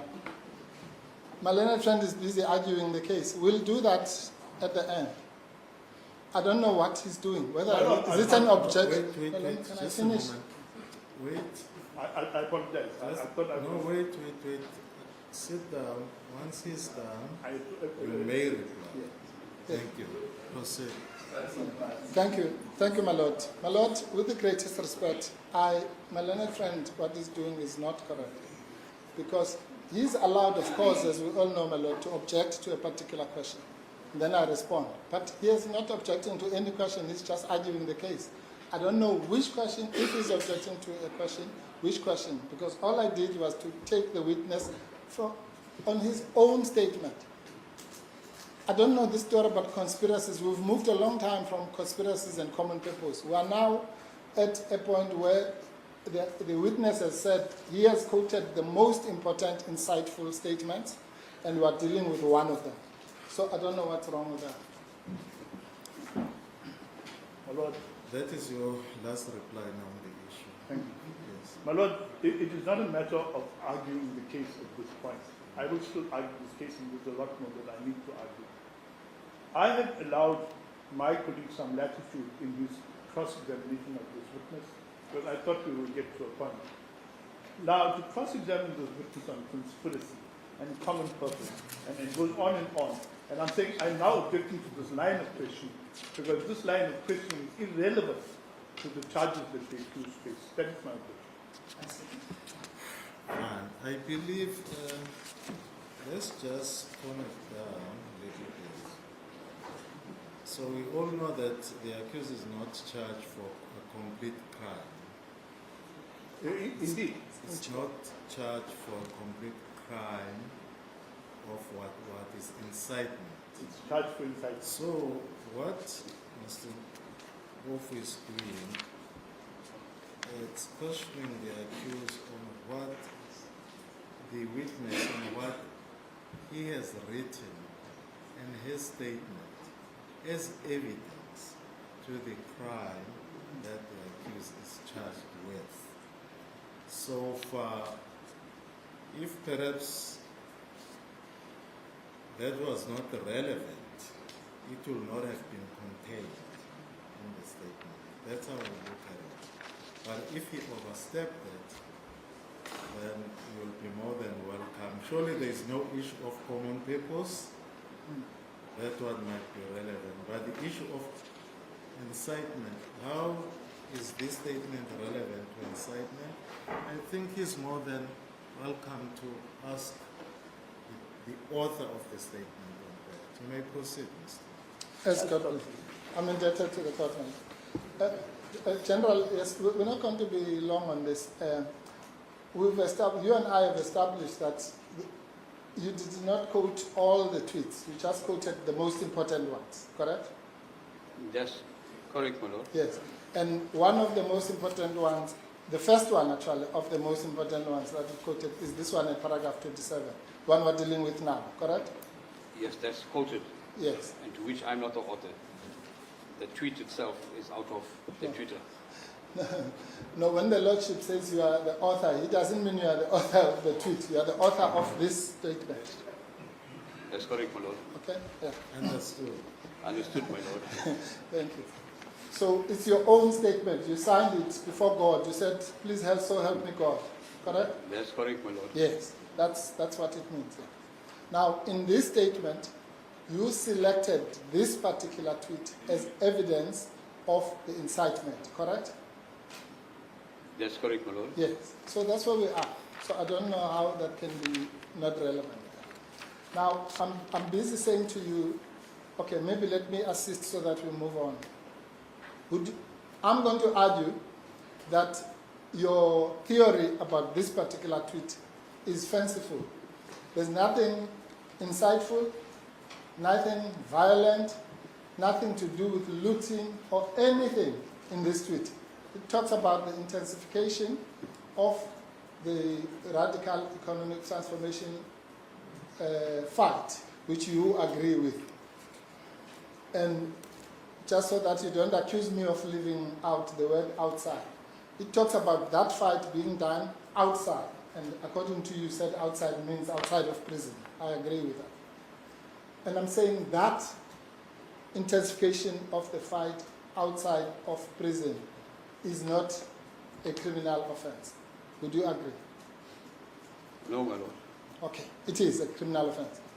The intensification of the My fight. Lord, allow me to expatiate. Yes, please. Had this message been said on the 1st of January as a New Year's resolution and nothing happened, is different to something that was said on the 8th of July 2021 and something did happen. Now, I think we must just be, and with the biggest of respect, I think the importance or the timing of the message, the 1st of January and the 8th of July, and the resultant from both. On the one, nothing happened. On the other, something did happen. And as the counsel correctly, and the counsel for the state, I cannot say the accused before court has committed murder, burning, arson, looting, nothing. No specific crime.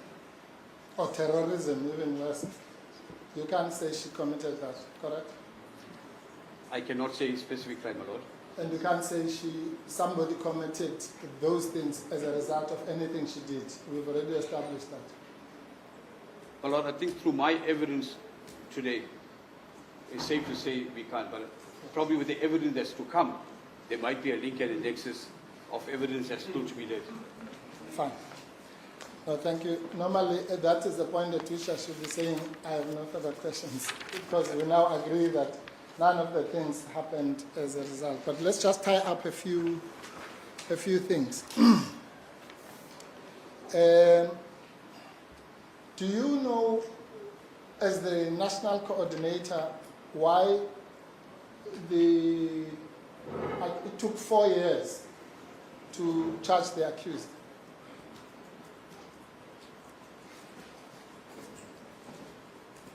My lord, I think if I can place perspective that this investigation, as I said, it was an unprecedented type of crime and reasoning. And for the volumes that of the cases that we were dealing with, and as I indicated earlier, part to which the Lord said don't mention, there's been numerous arrests already made around the civil unrest, and this is one of the numerous ones. It's safe to say that the couching leg, we only started the couching leg of arrests in the last 3 months. So it's the timing, once again, the volume of work that had to go into the investigation, the different methodology that was used to ensure that we've got sufficient evidence or complete evidence to bring before court. The WhatsApp was very much easier platform. So I cannot say that, the 4 years is a too long period, because we still got others that have not even reached the stage of finalization. We still continue because of the volume of work. Do you know or do you not know why it took 4 years to charge this particular accused? If you don't know, you don't know. No, I do know, my lord. Why? It was because we have prioritized our investigation.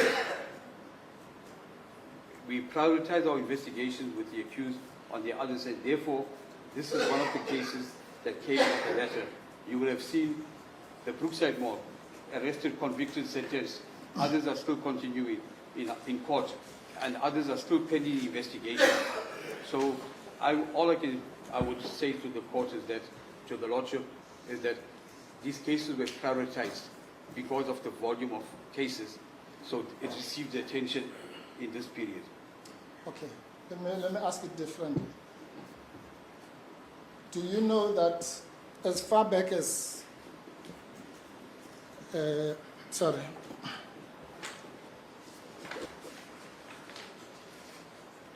2021, it was already established that the accused had no financial chain related to the unrest.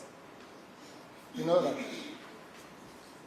I would have become aware that there was no link with the financial Do you side. know that in 2021 it was already established that her cellular phone after the Section 205 was not linked to any of those 8 groups? It was known in 2021 already. Do you know that? No, I'm very much aware she was not linked to the WhatsApp group. My lord. Yes. I said it.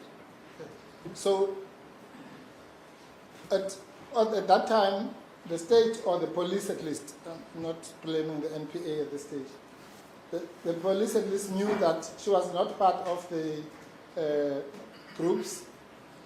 Her financial affairs were not linked to any funding of the unrest, and her cellular phone movements, I think you guys call it triangulation and so on, did not place her anywhere in any place that would link her to the unrest.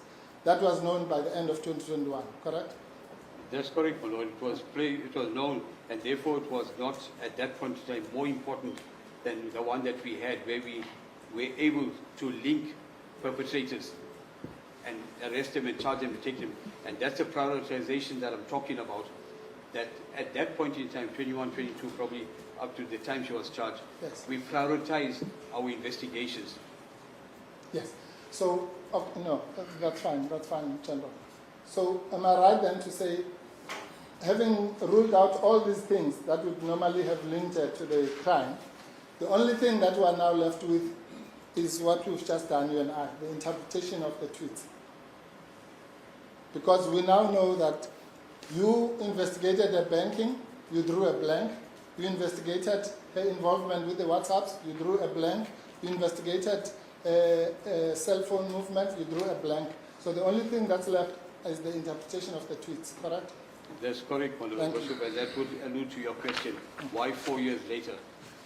Because all those processes would have taken time to have done at some point, and probably 4 years later is why she is charged now. So it took you 4 years to work out that the call for the fight of radical economic transformation causes the banning of a McDonald's. Well, Lord, I think it's unfair to put it the way, Council, because here we had murders, here we had mass destruction, and here we got suspects of prima facie evidence. Now we cannot package that and prioritize something. We went according to the evidence and the availability of what was there, and we, as I said, the prioritization of the cases took precedence where we were able to link people. So the accused before court, and rightfully, 4 years sounds too long, but in context of what we were dealing with from an investigative and ahead, I'm saying it's adequate because we still got cases that are probably only halfway or three-quarter way investigated. That's still going to probably take us another 4 years to put on the roll. Okay. Well, that's fine.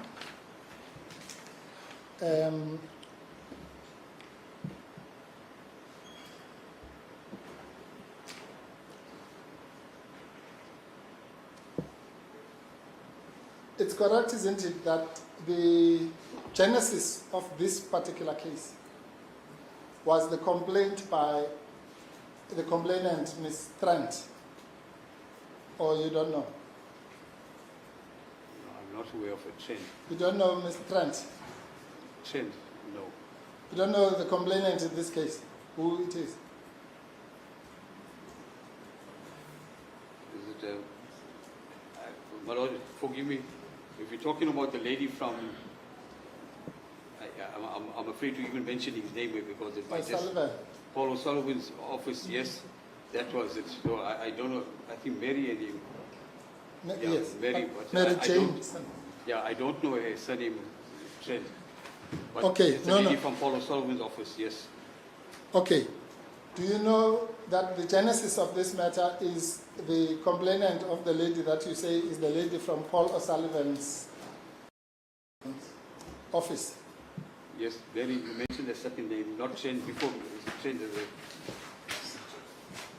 It's Sarah Jane is her first name. Trent is her surname. T-R-E-N-T. No, that's the name, the first two I know. Yes. I didn't know the surname was Trent. Okay, yes. And you say she's from O'Sullivan's office? Paul O'Sullivan's office, yes. Yes. So do you know that is the genesis of this case? Yes, the initiation. Yes. I would want to believe, my Lord. And that without that complaint from Paul O'Sullivan's office or Ms. Trent, we wouldn't be here. No, my Lord, I don't think that would be correct because when we did our intensification of persons of interest on the WhatsApp platform and the Twitter platform, the accused before court was definitely a person of interest on the Twitter platform, together with multiple other Twitter users, to which we have made arrest and still pending arrest on other cases. I see. When did she stop being a person of interest? Because you've already testified that she was not one of the 103 persons of interest. But now you're telling us at some stage she was. When did she stop being a person of interest? My Lord Counsel must not mislead the court. I said she was not one of the 103 persons on the WhatsApp platform. The No. WhatsApp platform is where the 103 people of interest, persons of interest, my affidavit is clear of the 103 people on the WhatsApp platform, and she was never on the WhatsApp platform. So on the Twitter platform, yes. So I think my affidavit, if I can refer, the court allow me. General, I'll assist you. Go to page 3 of your statement. Paragraph 10.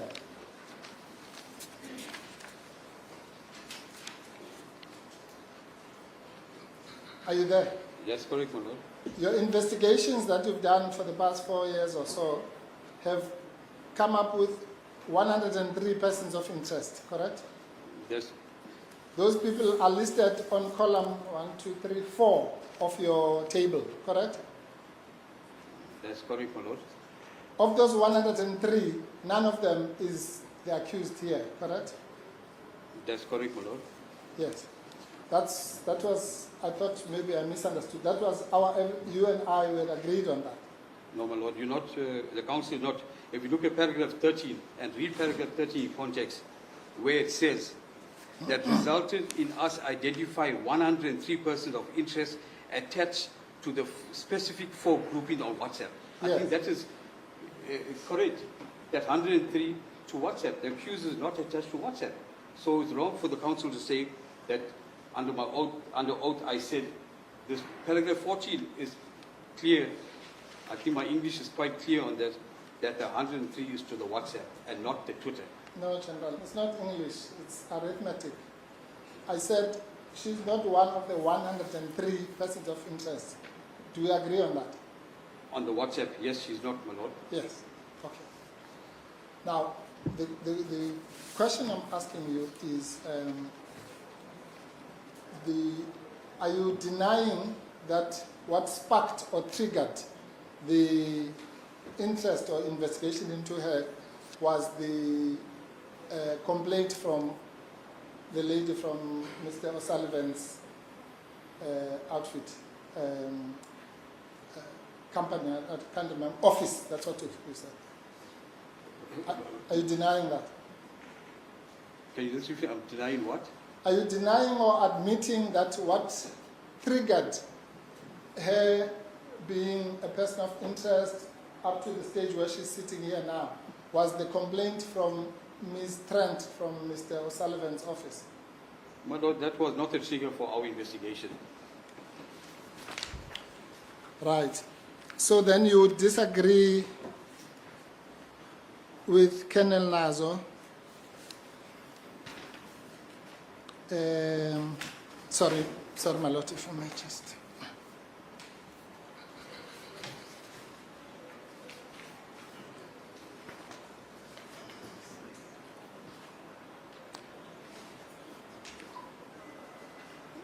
If Colonel Lazo is to say that he received a complaint from that lady which put out the incitement, and that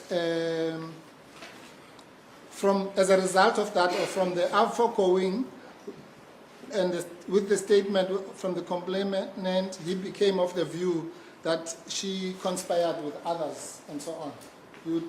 For you, that was not the trigger?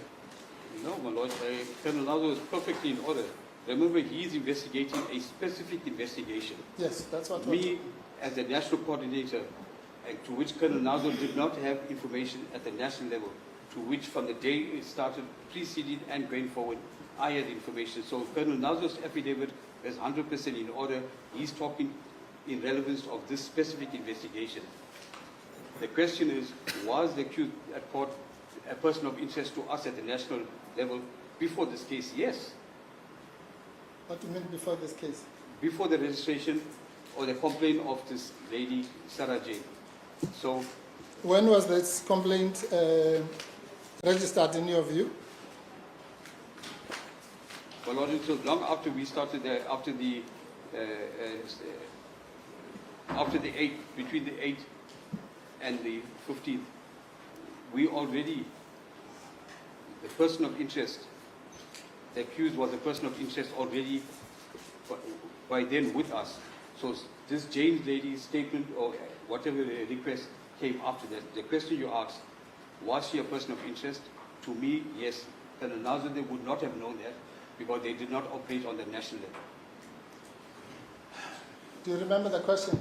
When, in your estimation, was Ms. Trent's complaint registered? Lord, the council just asked that. I cannot remember the date. You don't know? I do not know that. That's fine. But was she a person of interest at the time at national level from the 8th or before the 8th? Yes. You know, Just a General, moment, so that I'm sorry, my lord. we are all on the same page.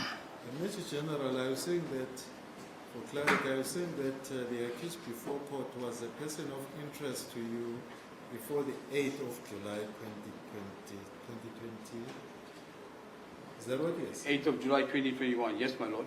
So before that, she was a person of A person of interest. Yes, my lord. Yes. I wanted that clarity. Yes, thank you. And that was based on what? Tweets? On tweets that was made on the 29th or the 30th, the day after the Constitutional Court judgment that was made. So our interest for her as a person of interest emanates before this affidavit or request from I Sarah see. J. How does one qualify to be a person of interest? They must incite violence, correct? No, my lord. In this specific case, we talk about incitement. But for us, from a national security perspective, intelligence gathering, we don't have to wait for the crime or the person. We have people of interest. Remember, the case of our former president has taken, it became well known. So there has been intelligence gathering at a high level. We have to monitor the temperature of the country. And as a result of every court case, as a result of engagement, we did due diligence by doing the necessary intelligence gathering. Can you now please answer the question? How does one become a person of interest? Do you have to just be a person who comments on former president's cases? Or does it have to have a link to potential crime? My lord, it has an influence on the country. Also, as long as you say something that has an influence on the country, you are a person of It's interest. one of the aspects in the arena in which the accused before court operated. She's an affluent politician. We know she's coming from that. And the aura around her did not orientate around cash in transit or murders or robberies. Hers was around the country, the political environment. And it's important that we, as a security cluster, noted, and we, even up to now, we still have that overarching aura of the current political environment. So basically, you are saying the police have been spying on the accused before and after the unrest. For what? My lord, if that's counsel's words, spying. Okay, I intelligence. Let's call it intelligence. So you've been having a focus on her even before the unrest started, correct? My lord, that is the normal strategy for any security agent or cluster, that we have overview on a lot of people, whether it's accused or people sitting in the court. There is intelligence level of getting information. No, I understand, General. So basically then, she was a person of interest in general on whatever you are saying, nothing to do with the unrest, because the unrest had not happened yet. Yes, prior to the unrest, she was a person of interest. After the unrest, she still continued to be a person of interest. Yes. No, let's work together here.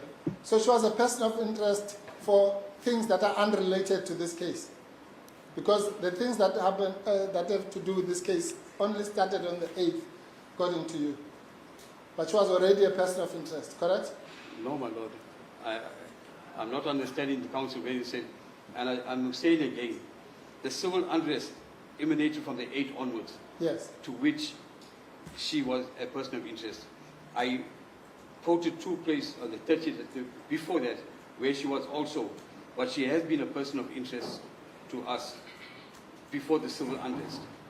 Yes, that's all. I don't know why you're giving that long answer. It's just a yes or no.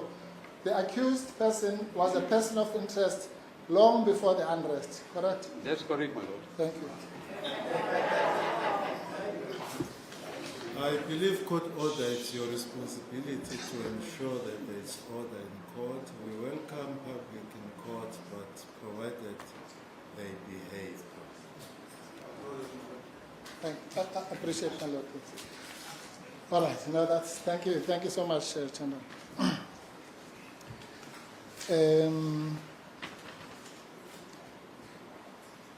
And you were saying it's continuing even now. She's still a person of interest. Let me reserve my comments, my lord, because that is a continuity. Because then I'll be saying, can you prove what's next? So I reserve my comments not to answer that. No, that's an answer on its own. Okay. This is what I was coming to, General. You accept that. Just a moment, Counsel. I'm reminded now it's 1 o'clock. It is, my lord. If your lordship can just allow me one question so that Yes, I'll start on this. You accept that it would be wrong for the police, for the state, the police, the NPA, and everyone else to just act on the say-so of Mr. Paul O'Sullivan's people, and for whatever motive, whether they have a political motive or whatever, but on the say-so of outsiders who come and say, I think so-and-so is guilty of X, Y, Z, and even specify the sections and all that, and that the state simply becomes a conduit for that. You accept that that would be wrong? Yes, my lord, we do not act in that way, that somebody just gossip about an opinion and the police will react.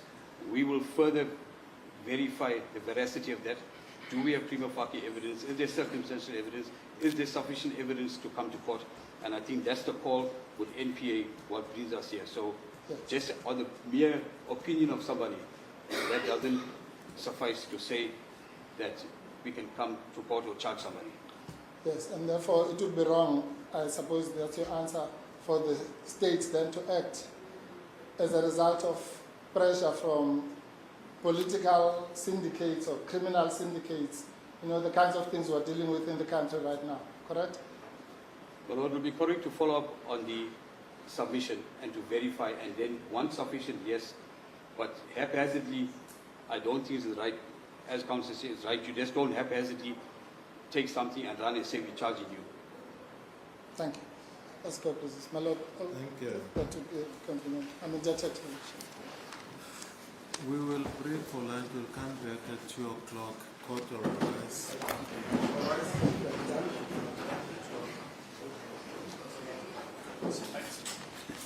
I don't see a second item. Oh,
How many degrees removed? Check your notes. How many degrees removed Duduzile saying you were in the investigation? No, I'm trying. How many degrees of separation? 5 degrees of separation. 5 degrees of separation in the annual.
Can you please switch off his cell phones or put them on flight mode because the interview is recording.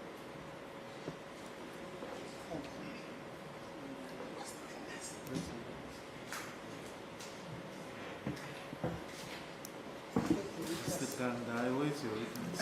I'm just as surprised as everybody else. Lord, can I just step out to find him? I know he went out, but I don't know where he's gone. Can you You may send your children.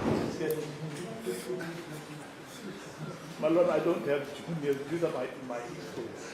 Unfortunately, I have no juniors. They're all at the same level as I. Oh, I see.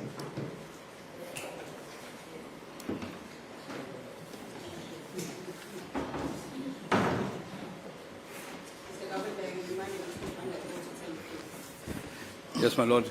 My apologies. I was waiting outside. So it's understood, Mr. Kakanda. Mr. Mbofu may proceed. as God pleases, my Lord. Good I'm sorry, afternoon, you are not Mr. You are Major General. Major General. No problem, sir. May proceed. Thank you. Yes, good afternoon, Major General. I hope you had a good lunch. No, thank you, I did. You did. All right. Thank you very much. We are going to just resume where we were. Just to remind you, remember we were at the point at which I was putting to you that the genesis of this was the lady from Paul O'Sullivan's office. And you said no, by the time she came, it was long after the police had an interest in this accused, correct? Yes, my lord. She came after when we already had the person of interest. She came after. Yes. But the point I was making was that she's the one who instigated the chain of events that led us to be here. My lord, I must agree that for this specific investigation, hers would have been part of this current investigation. Like I said, I must separate the different investigations, but this investigation, I would believe her request or her letter or whatever it is Sparked it. would have caused this investigation. Thank you. Okay. Now then at least we agree on something. Now, and just for your assistance, the reason why I say that is because unlike what you were saying, and I'm sure maybe you had a look over lunch here, her statement was deposed to on the 13th of July. And the first statement from Colonel Nazo was on the 15th. So that was the chain. But we've already agreed that that's how it panned out, correct? I just want to correct the perspective. I never saw it. I don't have access to any of the statements in the document, so I did not see anything in lunch Okay. or during No, lunch. whatever it is, maybe it was the lunch that brought back the memory. That's fine. No, I'm not suggesting you did something wrong. I'm just saying that at least I'm glad that you've changed the statement that she came long after, because that was not correct. But I'm not quibbling with that because you've corrected it now. Okay, fine. Then let's move to something else.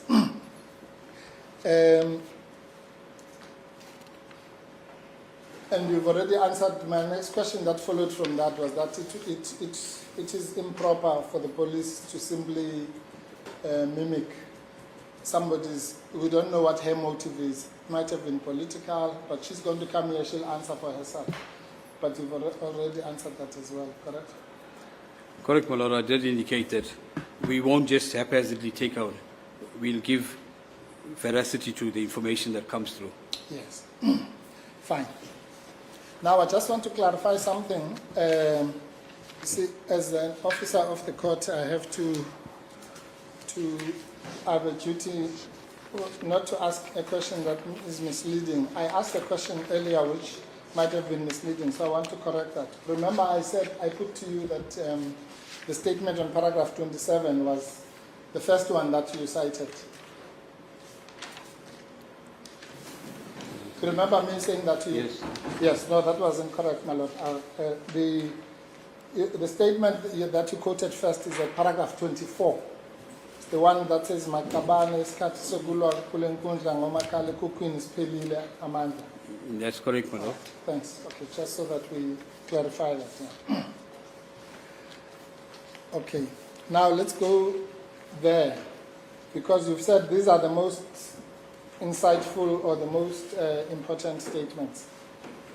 Would you agree that that statement, that first statement, also has nothing to do with violence? My Lord, I think just to... Is that paragraph 24? Yes, paragraph 24. I think, just to put in perspective, I should have just responded. This is the indication of your earlier question. Was she a person of interest after the 8th or before? This is an indication of a person of interest before the 8th. That No. this comment took place on the 30th of June, is to what you're referring to. But I'm just saying, your question now is, has this got to do with violence? Now, once again, my Lord, the timing of the message is clear that this message would not have any influence on the civil unrest that started on the 8th. But as a person of interest, where we refer to as a result of the Constitutional Court's finding, we had to monitor the temperature, we use the word temperature, of the country. And this is one of the immediate responses to the Constitutional Court's finding on the 29th.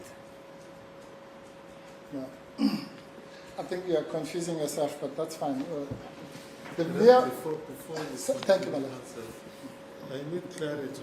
You say, yes, the statement is here, but it has nothing to do with the violence that started on the 8th. I want clarity on that. Is that what you are saying? My Lord, Counsel asked, does this statement refers to violence? So I'm saying the timing of this message on the 30th has absolutely nothing to do with violence. Yes. It has nothing to do with violence. Yes. Okay, let me just, and again, I'm not fighting with you, but just a word of advice. Please answer the question. If you want to explain, that's fine. The court will allow you. But answer the question. Does this statement have anything to do with violence? Yes or no? And then if you want to explain, you can explain. No, my Lord, it does not have anything to do with Thank you. violence per se. Okay, thank you very much. All right. And then your further explanation is that, but because of when it was issued. Otherwise, it would have nothing to do with violence, but you're saying you are throwing some inferences because of the time at which it was issued. Am I right? My Lord, yes, it's a build-up to that, but violence, no. No violence. Okay, good.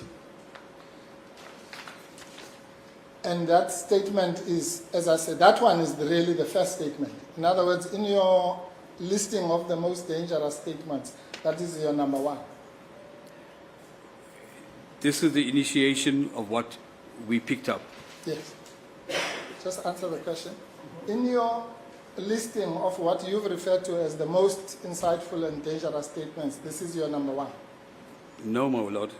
What number is it? I did not categorize what's most dangerous, what I refer to specifics that led us, I tried to show before the civil unrest on the 8th that there was communication, and after. So I cannot say that this is the most violent or the most dangerous one, as the counsel is putting. This is one of the many, and that is why I said I'm taking the words of the Lordship that I mustn't comment on a witness that's still got to come testify. She might come testify about 30 other quotes. That's fine, Mr. Major General.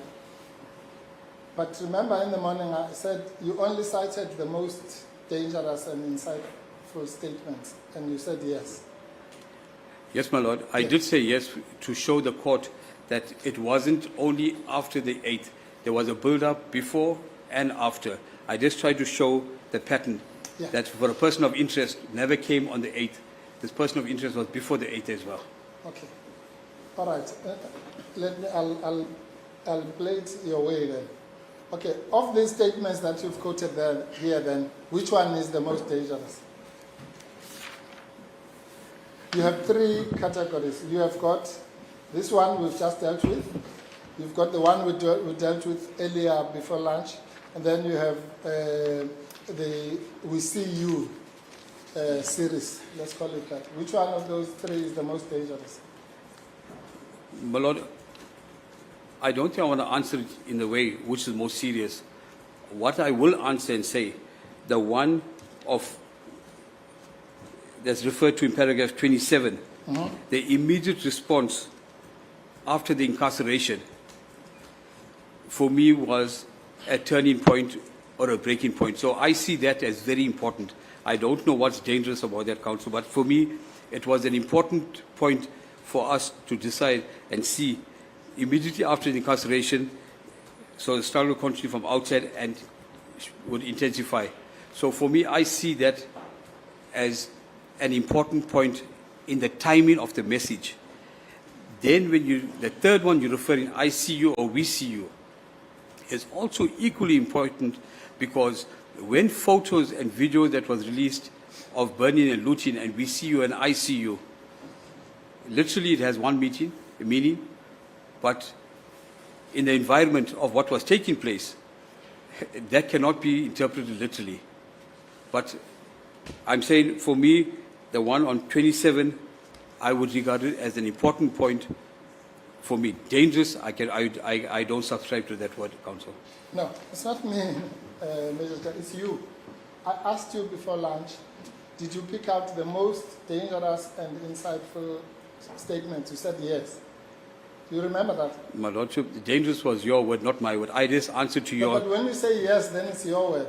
Because otherwise, when you agree with me, if I say, is it Monday today? You say yes. Then we're both agreeing that it's Monday. No, Worship, then I must withdraw, because I never agreed to dangerous. I thought it was council word of using that, not English, but that word is not my word. I never used, I say it's important, Okay. not dangerous. Okay, fine. Your word, important is That's your word. right. That's correct, my Lord. Okay. Lord? Let's use your words, not mine. Which, in the context of this case here, of this statement, is the most important? My Lord, I would say the one on paragraph 27 and the one on 28, in the context of when it was made and disseminated. Okay, so number one is the one about radical economic transformation we dealt with in the morning. That's correct, my Lord. Number two is we see you. That's on paragraph 28. That's correct, my Lord. And then number three is isikhathi sokulwa ngenkundla yamakhalekhukhwini siphelile. That's on paragraph on the 30th. 24, paragraph 24. Yes. Okay, fine, good. So let's deal with them in that sequence then. We've dealt with number one before lunch. So let's go to number two, which is paragraph 28. What is, quote unquote, important, dangerous, whatever the word is, about a tweet that says, we see you, after mentioning the location where a video was recorded?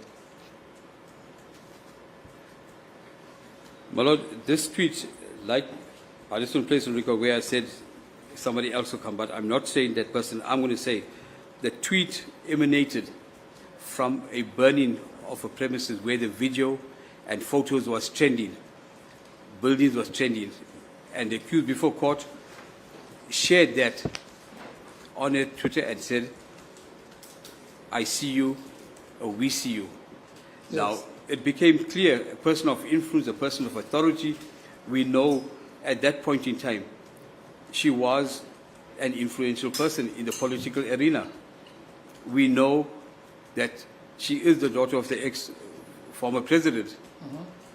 And as a result of the incarceration, this took place on the 9th and 10th.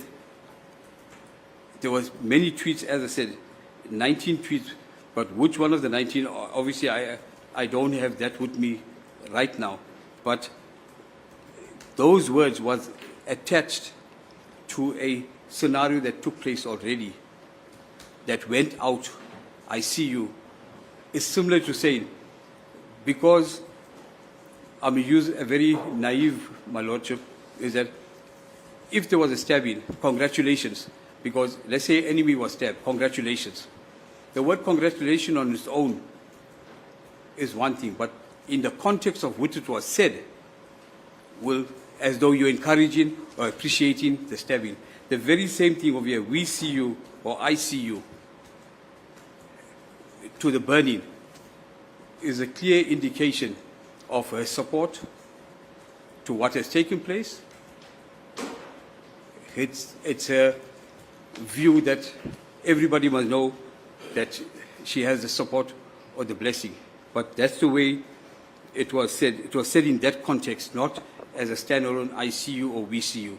It was attached to a specific item. Okay, I can't claim that I understand. Let me ask you in short questions. You admit that that was done in relation to something that had already happened. That's correct, my lord. Okay. You also admit that it was done in relation to videos that were already trending. That's correct, my lord. Right. And then comes the long explanation. So you say, and you also admit that if somebody else who's not the daughter of the former president or a person of interest had said this, this would not be important, correct? No, that's not correct, my lord.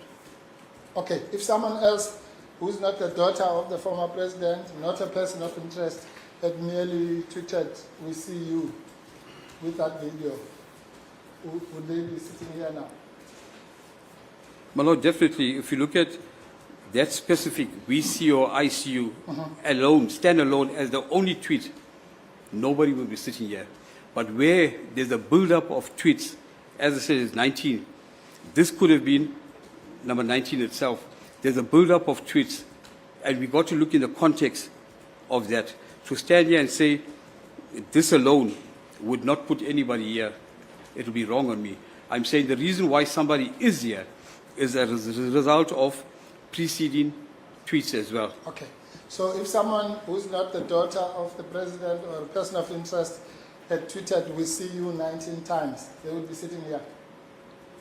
My lord, we see it, it's already people are appearing in court who is not the daughter or son of the president, ordinary civilians. They are sitting in court because of same and similar communication on Twitter. I see. So there's someone else in the country who's sitting in court because they tweeted, "We see you."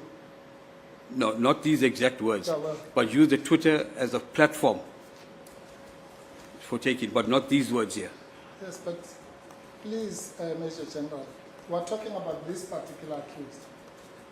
When I say to you, I'm trying to demonstrate, as you can see, how absurd or strange, maybe to use a neutral word.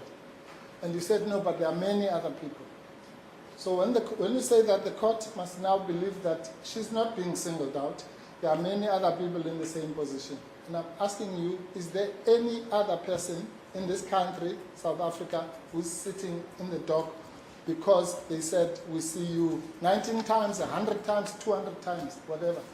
Is there such a person? No, my lord, no, not Okay. because of the use of this specific Yes. words. Thank you very much. All right.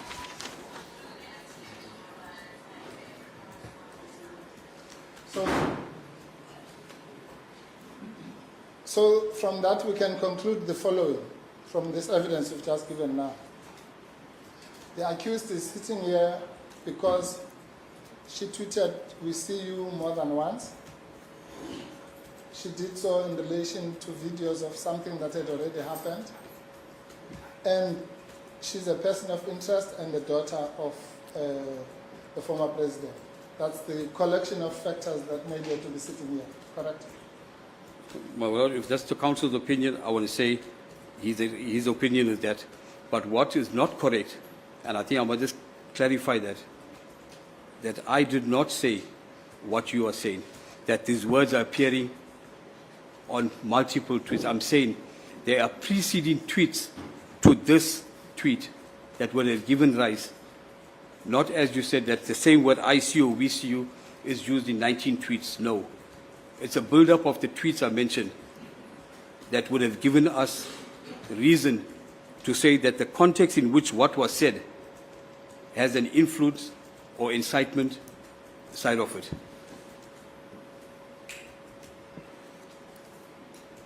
Which other tweets read with this "We see you" caused her to be sitting here? My lord, as I indicated in my paragraph 28, that the accused published 19 tweets containing videos showing widespread looting. So I never referred to the 19 individually.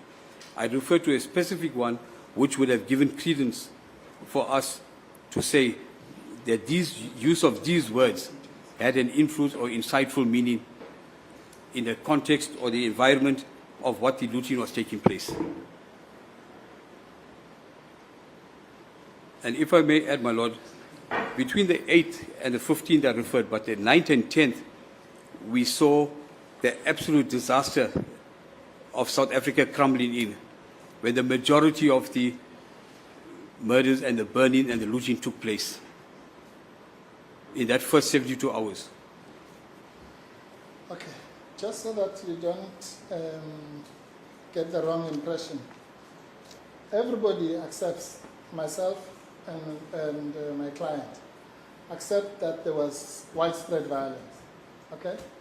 Are you happy with that? Yes, my lord. Everybody accepts that it was abhorrent and many people lost their lives. Yes, my Okay? lord.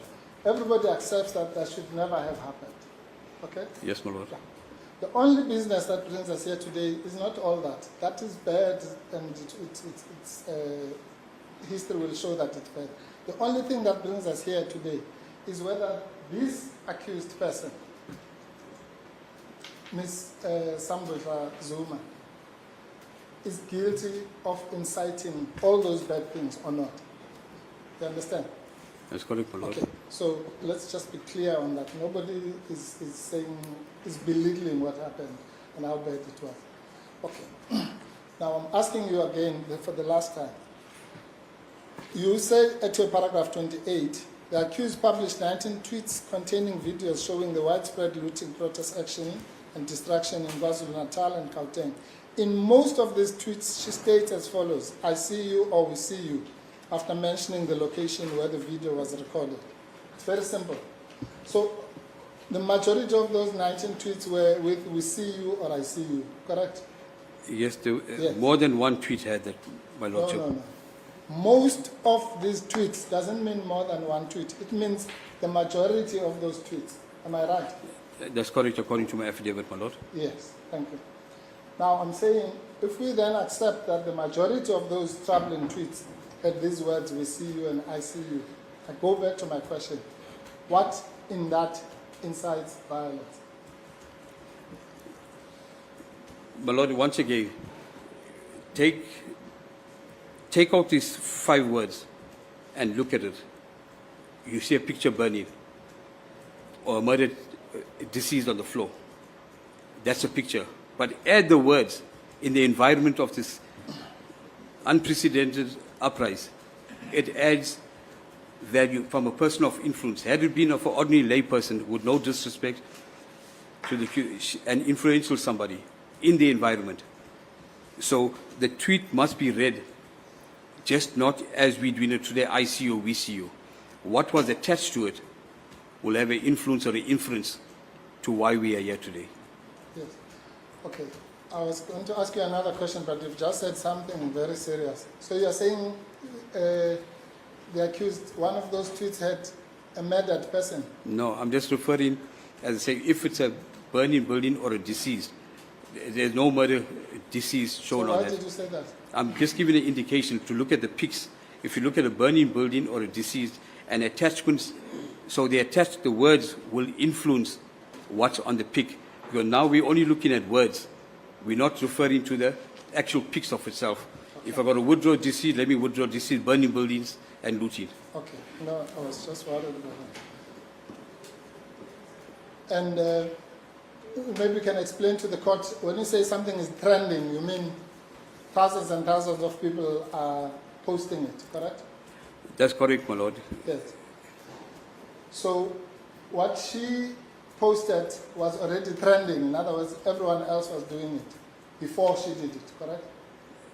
The pic Yes. was trending, yes. Yes, that's what I'm saying. Yes. The only difference is that in the pic she put, we see you. But the picture itself was already trending, correct? Yes, it was. The picture was trending. Her words was the individual chat posted. And so those thousands and thousands of people who posted that same picture, have you said they should be charged? No, my lord, there was no need to charge something purely on a pic. I see. I see. So what's So the... what was Sorry. his reply to that? He said, My he lord, said- The question was, were those other people involved in the trending of these pictures charged? What was your answer to that? My lord, the way I understood the counsel saying, the pics were trending, and if those pics were trending, are those people being charged? And I said, no, there's no need to charge. That's only the pics that was trending. But the attachment of the tweet gave credence to the pic itself, because it's clear that when it trends, is not the original person. One person would have posted, and then that photo would have been posted by multiple people as trending. So for clarity, you say there was no need to charge those people. Reason being? they only shared a pic, my lord, on a social platform of Brookside Mall burning with flames. So this one, the problem was with the word I see, we see. That's right. As a result, there was words attached to it. Thank you, Mayor. Thank you very much. Yeah. And you're sure about this? If we go back to that information, we'll find that all these other people just posted a picture without words. Is that your evidence? No, my lord. That's But why, that's what you just said. no, to me, that's what counsel is insinuating. That's okay, what the are different you? tweets. In this specific one of the accused, there was a pic with the words. Yes. In some, there was pics on whether the same on the WhatsApp group or the Twitter. Let me stick to the Twitter because we're dealing with that. Yes. That the Twitter group, same. There's other tweets with the same picture alone. It becomes a fashion as a Twitter handle. You share it because somebody sent it to you. But when you attach something to it, then it becomes the individual handler's submission. A pic and then a wording under. Okay. So if I had posted that picture with the words free Jacob Zuma, that would be incitement. My lord, I would say no. Okay. But if I put it with the words we see you, it would be incitement. Given the preceding tweets. Which are what? My lord, that's what I'm saying. The 19 tweets must be taken in the context. Today, I only referred to the one to show that there was indeed communication by the accused on the Twitter platform. No. So, Major General, I'm so sorry. We're just now moving around the same circle. We've established, haven't we, that the majority of those 19 tweets had the words we see you. Right? that's according to my affidavit, yes? That's according to your affidavit, then it must be true. Correct? That's correct. Yes. So let's be generous and say the majority of 19 tweets is 9. Actually, it's 10. Okay? Are you with me? Yes. I'll agree to that. Yes.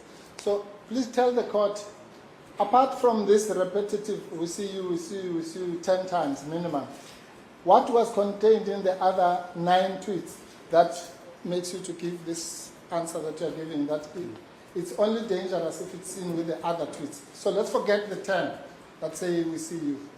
What was contained in the remainder that made you that made them dangerous or quote unquote important? Important. My Lord, with our investigation and the methodology, we were in possession of a global picture of all the tweets, of all the submissions, of all the trending, of the modules that was being used by the different platforms. And from there, we made it, we had to look at what is it that would lead us to evidence, what would have caused people to have reacted. And it's safe to say, as a result of some of, not might be the accused, but other tweets as well, and probably some of the accused, further looting has taken place. Now the question is that I never unpacked in my affidavit the entire 19, because I know there is an expert who's going to come and unpack it. So it was no need for me to unpack it. Mine was just to bring to the court's attention that indeed there was communication from the accused before court, before, during, and after. And I think the counsel is trying to find out, alone, I must agree, alone ICU and VCU would not have brought her to the court. Thank you. But as a result of the tweets preceding, it did bring her to court right now. What did they say? I think the pics and pictures was denoting certain things. Just that I cannot remember, but this specific one, I'm aware of the fire, the picture that you put, and what was noted under. Yeah, no, there's nothing wrong. If you cannot remember, that's a good answer. So you don't know what the remainder of the tweets which made this statement dangerous were saying. You can't remember. No, I cannot remember what the important part.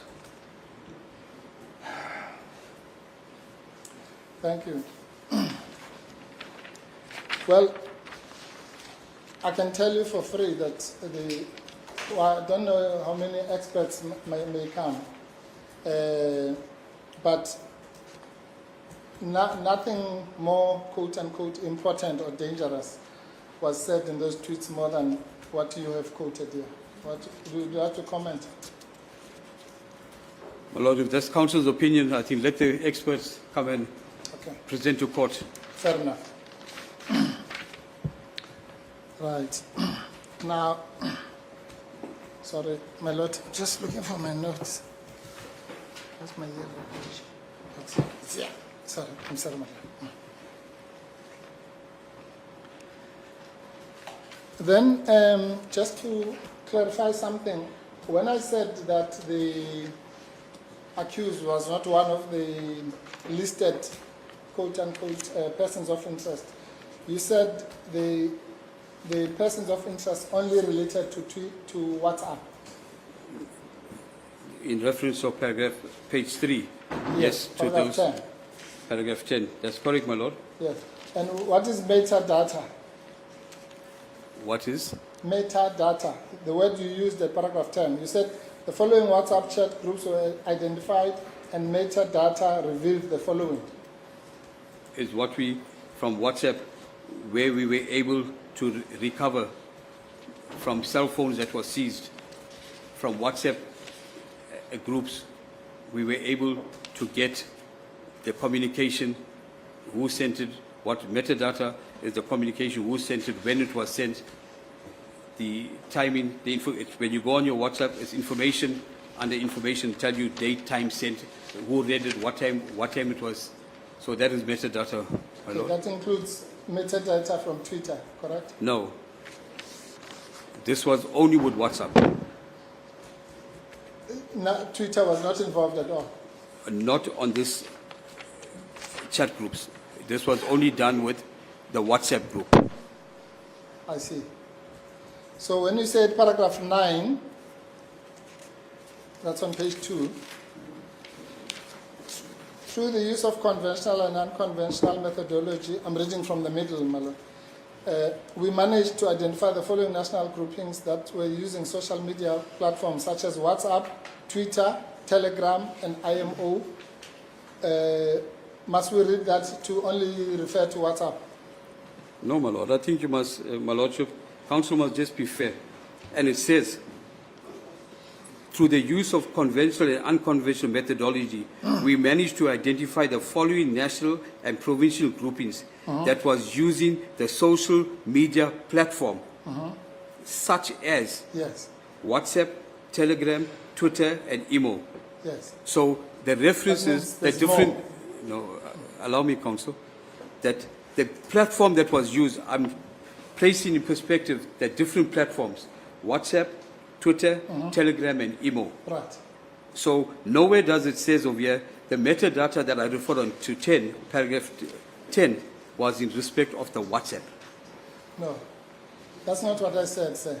You see, that's why I said just listen to the question. Don't worry about where it's going. Just answer the question truthfully. I'm saying, forget about paragraph 10 for now. On paragraph 9, when you say national and provincial groupings, you mean those that were on WhatsApp, Twitter, Telegram, and IMO, correct? That's correct, my Lord. Yes. That's all. But I'm saying. does it refer to metadata in paragraph 9? No. No, my Lordship. Sir, please just answer the question. Don't argue with me. Just a moment. Don't argue with me, please. I think, Major General, first part of this question is whether what you say in paragraph 9, those groups, you say they relate to to WhatsApp, Twitter, Telegram, and email, whatever email is. I Perhaps don't you know. can just respond to the first part, then if there is need to continue, then we proceed. No, thank you, my Lord. My Lord, I think it's important that I must place myself in perspective. I'm under oath in this court, and to be reminded 17 times now that I must be truthful, I think that is disrespectful. I'm under oath, and I stand here before the court to testify under oath. So I think I must also be able to say, because it's as though I'm lying. There's nothing for me. If I'm lying, then I'm under oath. Major General, I can assure you, I haven't made a finding whether that you are not truthful. That process, it's far away from now. So if counsel have said that, have you said it? I've never said he was lying, my lord. No, he said being truthful. I must just be truthful, and then I must keep on saying. I think for me, I'm saying, I got to respond to you. I will respond to you, not in agreement all the time with you, but I'll respond. Thank you. I believe that that's a truthful response. That's fine. Thank you very much. Thank you, may proceed. Thank you. Let's go back to the question. My Lord, When I say, okay, so I'm sorry, Major General, I just want to make you at ease here. It's important that we do this productively and in a Yes. relaxed atmosphere. thank you, Counsel. So when I say to you, forget about paragraph 10, do you understand what that means? In that question I was giving you, I said, forget about paragraph 10. Let's just go to paragraph 9. You remember that? I remember paragraph 10, data, Yes, I and said then you said, forget- let's go back to 9, and you read 9 in perspective. Yes, and I said, forget about paragraph 10. All right, I'll forget paragraph 10. Thank Let's go you. back to 9 now. Thank you. So on paragraph 9, is your answer that the national and provincial groupings were on those 4 platforms? That's correct on the social media platforms. Right. Thank you. You see how easy it is. Okay. Now, and then if you go to paragraph, page 4, my lord, that will be paragraph 12. You have that structure there, I'll call it a pyramid. That's a pyramid of control of these, it starts with international people, national suppliers, the organizers, and then the looters at the bottom. That's correct, my Lord. Okay? Yeah. Now, you've got them in different colors here. 1, 2, 3, 4, 5. You accept that this accused does not fall into any of those 5 levels, as you call them. She's not an international trader, correct? And definitely not on the international level, my Lord. She's not a national market politicians, national facilitators, instigator, riot planners, national financiers. She's not that, correct? That's not correct, my Lord. Pardon? That's not correct, my Lord. What is she, a financier? Where we see her as a national facilitator, she fits in that category at that level. National Because- facilitator. Yeah, where in terms of the criminal value chain, this is what we call the criminal value chain. Yes. And for the criminal value chain, we attach the person, the surrounding, and she fits at that level Of as a national national facilitator. Yes. Okay. What did she facilitate nationally? My Lord, this is where it becomes, when we do our structures, does the person has an influence on a provincial level, on a municipal level, or local level, or a national level? And in her case, she had a national perspective, a national outcome, an influence nationally, where one message will go out throughout the country. But all messages on Twitter go throughout the country and the world. No, agreed, but the person, the influence of the person as a social influencer has a different outcome. So she fits at level 4 as a national facilitator. One of the many that's mentioned there. Yeah. So national facilitator means someone who has a national reach. National lead with the influence. Yes, Yes, that's what it means. that's right. So I'm a national facilitator.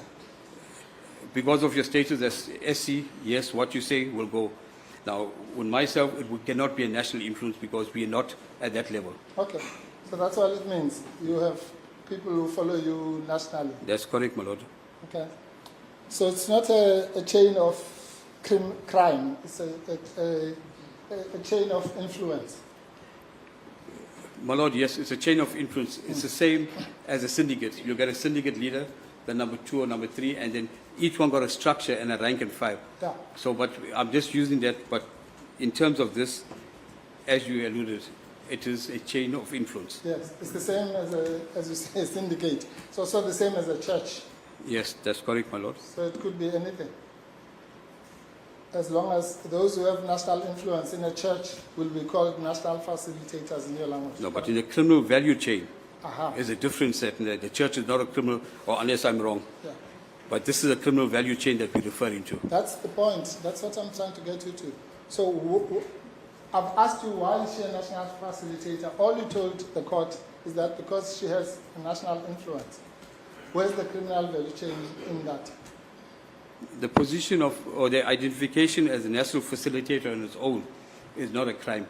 But the effect or outcome of the incitement, influence, or propagation will influence. Yeah. All right. You would agree with me that you had no evidence that the accused had any connection with the level 1 people, with the looters themselves? No, my lord. Like I said, on Twitter, we did not pick up her influence or direct links with any of the people that were arrested or person of influence. Yes. Good. And therefore, the accused, the people that she reached were her followers. I think you said that earlier. Were her followers, correct? That's correct. Not the looters. My lord, as I was reminded earlier, part not to talk about, but in the 64 are the majority of people, and some of them, quite a few, are followers on a Twitter that's arrested on the High Court case that's pending. No. Major General, please, this is important, and I will allow you to answer it again. You have already answered that there was no direct link between her and the looters. At least, no, there might have been, but you don't have evidence of that. No evidence, my lord. Okay, good. Now, I'm saying the only thing that we know is that there was a direct link between her and her followers. Correct? That's correct, my lord. Yes. But no direct link with the looters. And I'm going to come to your explanation. Correct? My lord, I hear what counsel. Allow me just to allude to that. We're referring to one tweet. There would have been a follower responding. There would have been follow-up responses. So all those have not. I cannot say that the response that you are responding right now to Joe Soap is also an accused in the other case. But No. Sorry. I think we're talking at cross purposes. Maybe it's my fault. I'm not talking about accused in other cases. I'm talking about what you call the looters on the ground. You call them looters, arsonists, protesters, background noise, thieves, criminals, members of the community. That's your level 1. that's correct, my lord. Yes. There's no evidence of her having any direct link with those people. Not accused in other cases. The actual looters. Not to my knowledge, my lord. Yes, thank you. Safe, to be fair to you, because I use the word direct, safe to say that, as you say, there's a possibility that she might have tweeted something, somebody else might have retweeted it, and then it might ended up in a WhatsApp group and so on. In that way, that's the only link you can have, correct? That's correct, my lord. Thank you. And therefore, if her message, what we know is that her message reached her followers. That we can't deny, correct? That's correct, my lord. But we don't know if the message reached any looters. I cannot safely say that. Thank you.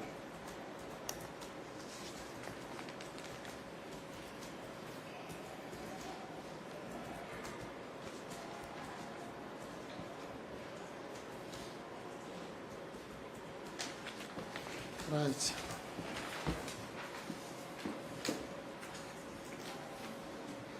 And have you had any insight into, you keep on referring, you said to the court, the expert Mr. Steinberg, Brigadier Stein, female. Miss, oh, I'm told it's a miss. Yeah, Brigadier Steinberg is the one who is going to give evidence on the other 19 tweets, correct? And more. Yes, on the global forensic Global investigation. picture, yeah. And you said the words "we see you" mean congratulations. That's what counsel said. I did not say congratulations. Yes, you did. The record will show. That I said that see you means congratulations. Yes. My lord, unless I'm confusing myself. You didn't say that. No, I can't, I'm confused. I said. Yeah, you are confused, but did you say that? No, I'm not confused. No, you said you are confused. No, I'm not confused, counsel. Okay. I think it was just perfectly. Except I'm not No, I'm not funny. confused that there cannot be any insinuation. Yes. I did not say. I said from the start, my lord, that these words must be read in context Yes. of the tweet. So I don't know where's congratulations that I would have said. The word means congratulations. Yes. No, that's fine. Maybe it's my fault. You No, but I think- standing there, you never said this should be translated as congratulations. You never said that. I'm just making it up. Sorry, my lord, can I just ask counsel just to explain, because I think that's important to set the record straight. If need be, then it must be. If I said that, but that definitely wouldn't have come out. I said the word means congratulations. All right, Mr. Major, what I recorded is that you may not have said, but when you're interpreting the word "I see you," you see us. Oh, it's congratulations. That you said, Yes. but you never said he congratulated them. But you say it's congratulations. In fact, I was enthusiastically trying also during after re-examination to touch on this whether, but now it's here whether you said it Congratulations. consciously or not. My lord, you're 100% right. That's the way you explained. I agree. That's what I said. I said if the word is used alone, I see you, we see you, it can be seen. But when it's used in the context of the way it's on the tweet, it cannot. If you just say I see you, we see you, it's interpreted one. But to say I see, just said it means congratulations. I did not say it means congratulations. I referred using the word alone and using the word in the context of the tweet. No, let me put it simpler. Did you use the word congratulations in your explanation of "we see you"? If my lordship says it, then I would have used. I must accept what's been said. But if I say, No, if I say it, no. No. Sir. Please, so far we're doing very well. Yes, my lord. I But put it. members of the public, you are entitled Participate. to attend court, participate, but please maintain the decorum of the court. The moment you start shouting, laughing, and so on, even the recording machines will not record record what is said properly. Just to assist you from what I've written, the video playing from in the content of what it was said, congratulations. That's what I've recorded. Me too. My lord, can I suggest a way forward? I think I must concede that the word congratulations was used at some point. I haven't. Oh, sorry. Of course, it was used without further elaboration. My recollection, and I want to look at the notes and perhaps listen to the tapes, but I will allow, I'm not going to object to the cross-examination on that point. We can always argue on it. I don't want to spend a lot of time on the issue of whether it was said or not. The word congratulations was used in court, and we'll place it into a context when we have the translation. Thank you, Mr. Thank you. Thank you, Mr. Kang. I appreciate that, sir. So, okay, it's not me now. So if it's his lordship and Mr. Kang, I will accept that you use the word. no, I'll accept the ruling as long as not what counsel said. You said the word I see you and we see you as congratulations. the word of use, the use of the word congratulations was used, but not in the way that what you have said, that I said it, Yes, as meaning congratulations. I did not say it means congratulations. that's fine. But in whatever context, the word we see you can, according to you, can connote congratulations, can be associated with congratulations. If it's used independently, individually, and in the context or the environment, like today we say, I see you, because you're looking handsome. It's a congratulatory part. Thank you. All right. And the real question I was asking is, have you seen the interpretations given by some of the experts that the word "we see you" is a translation of the Zulu greeting, Sanibonani?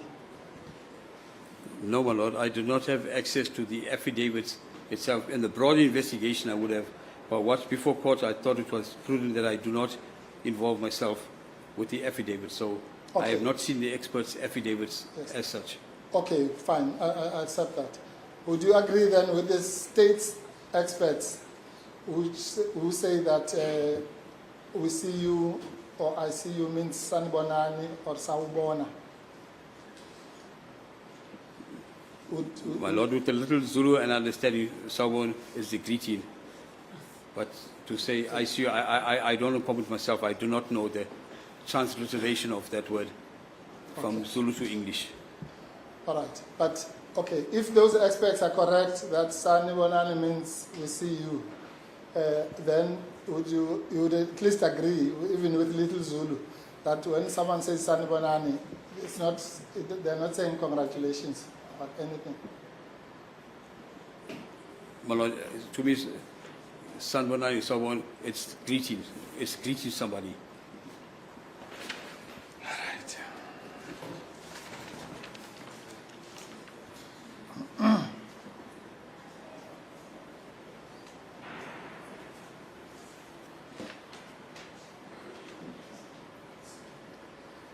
Lastly, Major General, when you were giving the statement on paragraph 24, you said that you gave us a translation. Are you fluent or conversant in Zulu? No, my lord. Paragraph 24, sorry, I'm sorry. Let me just remind you.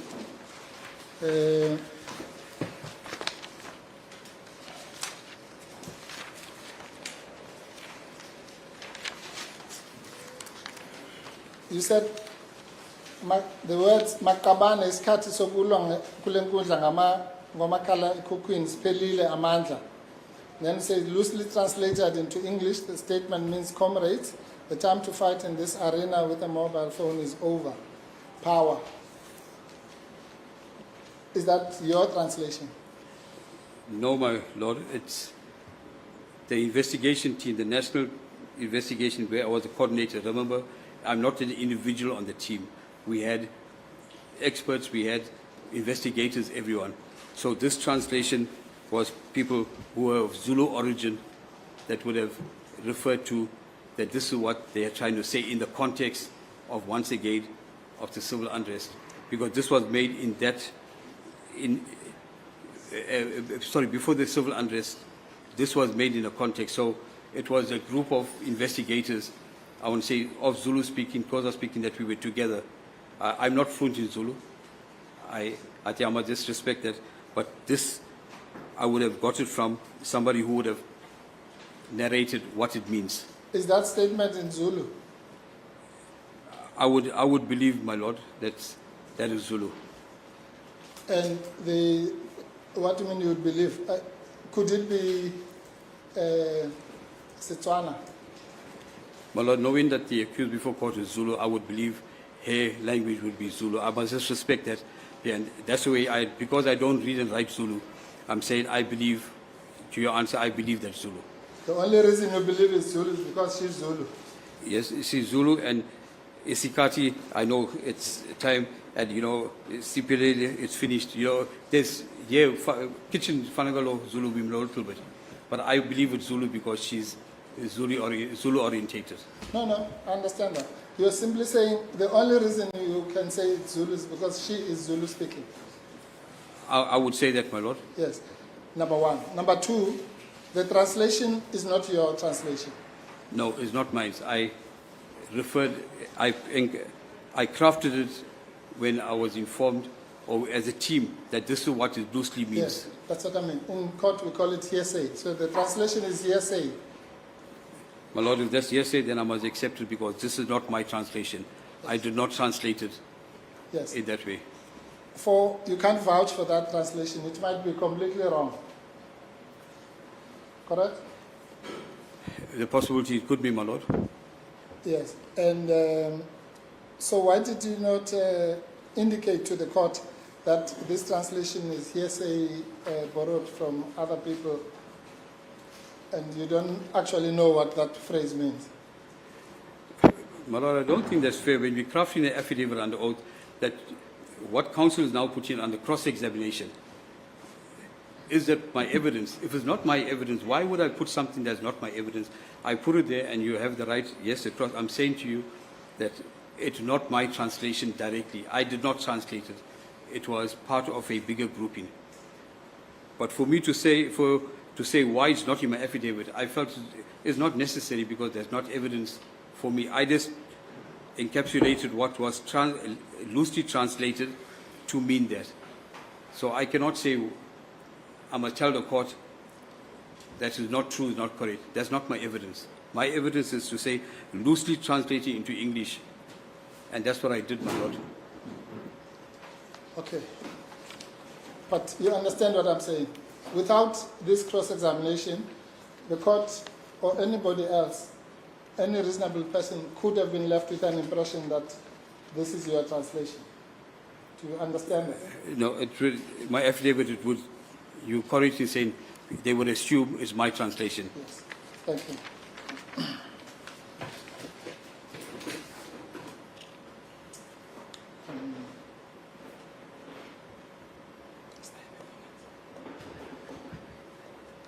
Is the court will bear with me?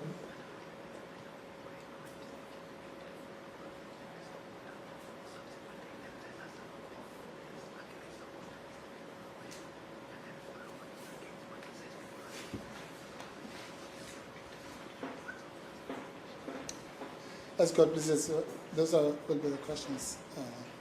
Maybe I should just put, in fairness, thank you very much, Major General. I will argue, just in fairness to you, I will argue at the end that your evidence is completely unhelpful, at least to the case of the state. It might be helpful to our case. But that and nothing you have said in this evidence indicates or gives the court, gives it any light as to why the accused is sitting here, if it's based only on these things that you've cited here. I'll argue that. So you may comment if you want, but I'll argue it anyway. No, my lord, it's the right of counsel to argue, and I would like to hear the same words probably at the end of the trial.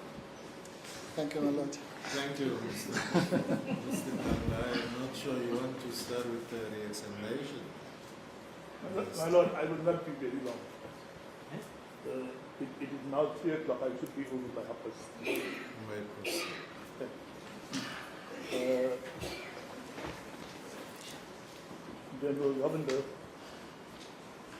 the main purpose of you having been called as a witness was to take or place the court in a position regarding what the situation and the state of the country was when these comments were made, and you've hardly been questioned on that.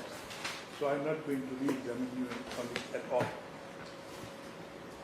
It would appear that we are in agreement with counsel for the defense that the country was in a state of chaos at the time. Do you follow? That's correct, my lord. Now I just want to deal with the submissions that you've made regarding certain statements made by the accused, etc. Right? You were the You were the national coordinator for DPCI on unrest-related cases, correct? That's correct, my lord. Now, in your capacity as national coordinator for DPCI, did you read all the dockets that came, or did you get reports on the dockets that were sent to your position? My lord, every case that was reported in the form of a summary, and a copy of those dockets was at the national level. Did you investigate every single docket on your own, or how were the dockets investigated?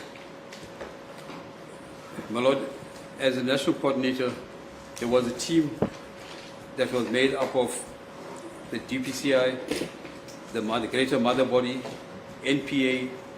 So it was a prosecutor-guided investigation. So at the national level, we unpacked all the information and intelligence that came to the light.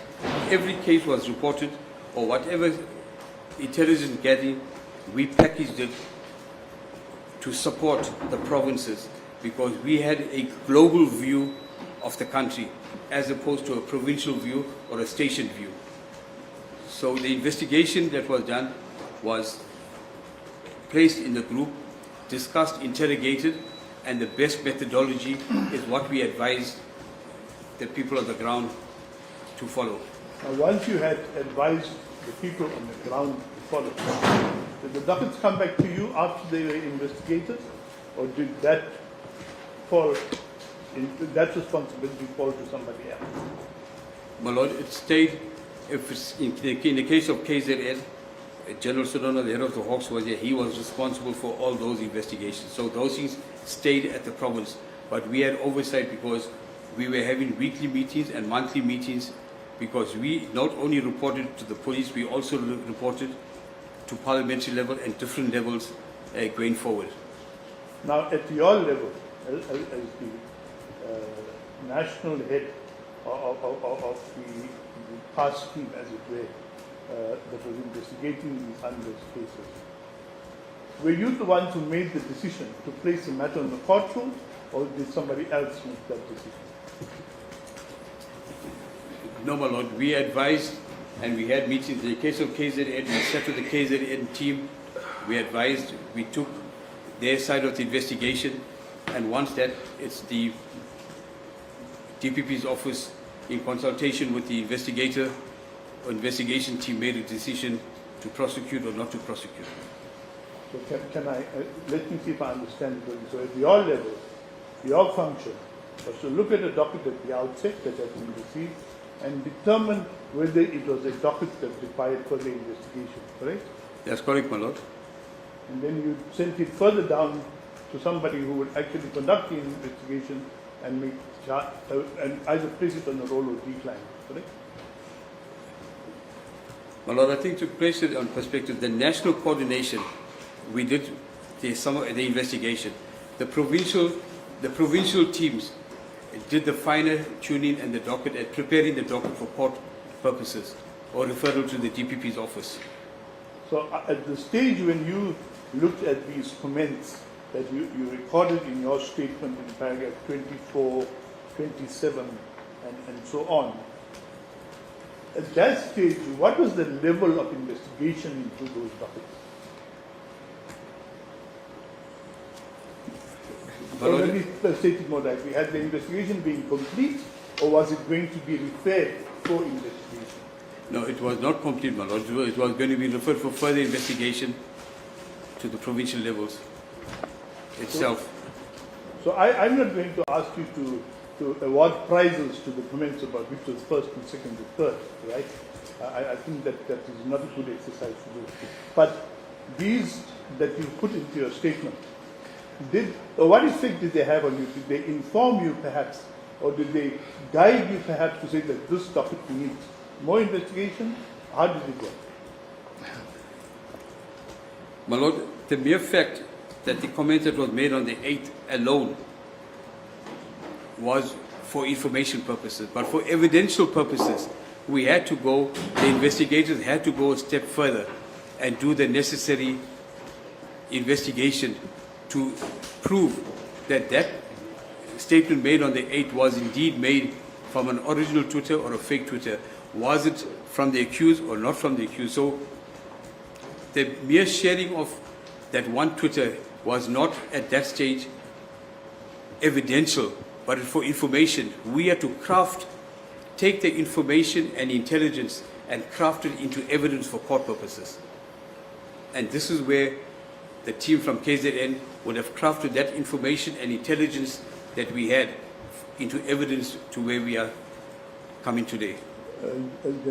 General Ravan, you must assist me, all right? I just need you to be specific, to clear up. If you're going to give us long explanations, you are now involving yourselves in things you were not there. Right? Just focus on your own role. I'm sorry, it's been a long day. Do you understand? Mm-hmm. Right.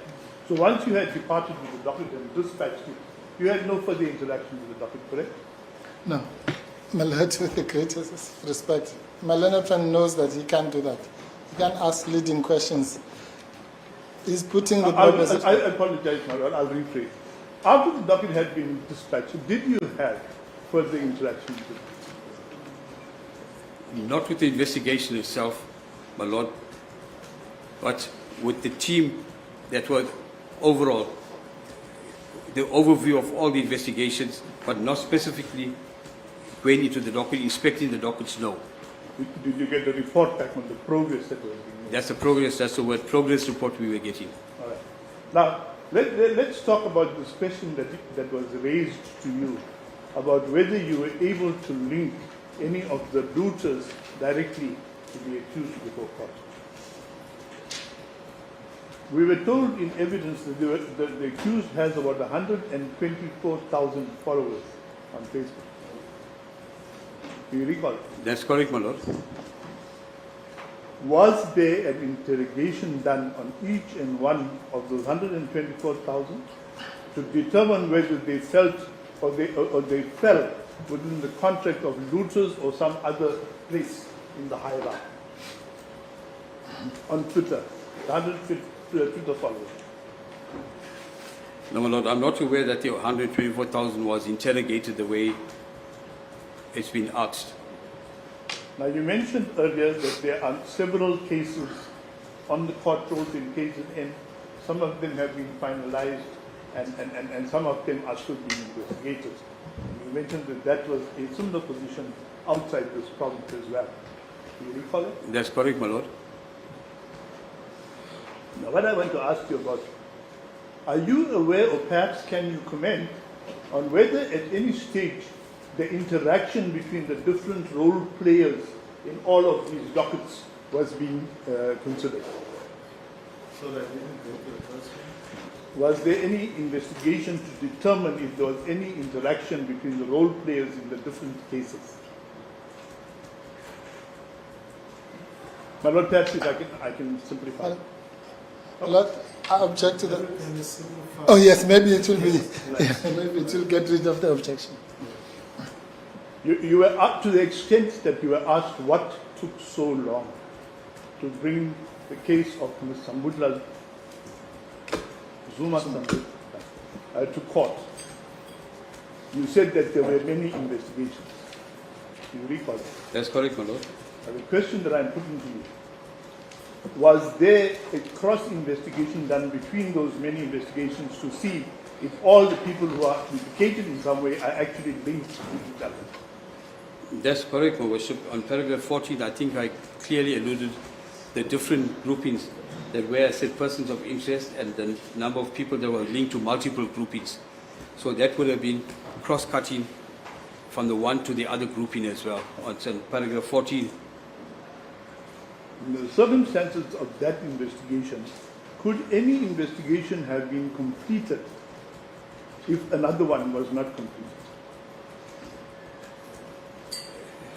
No, my lord. We felt it was best to investigate all those allegations together and bring it to court like what we have done, where people that were currently charged are charged either on the one group or on the multiple groups. So not all 64 is charged on one. There might be an accused that's charged with the Inc. group, Itigweni group. So there has been multiple charges against a single accused for the different groups. You were asked questions at length about whether if anyone had used the words "we see you," they would be charged. Do you recall that? That's correct, my lord. The question I have for you is, have you received a complaint against anyone else for using the words "we see you" that somebody found offensive? No, my lord. Now, sir, as policemen, you said that these pictures that accompanied Sambudla Zuma's, sorry, is it Zuma? I apologize, ma'am. It's easy for me to agree. Ms.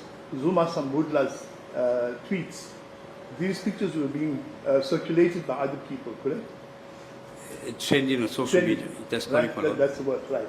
Now, did the police do an investigation to look into every single tweet account or Twitter account that picture appeared on, or did you act on the basis of a complaint that you had received?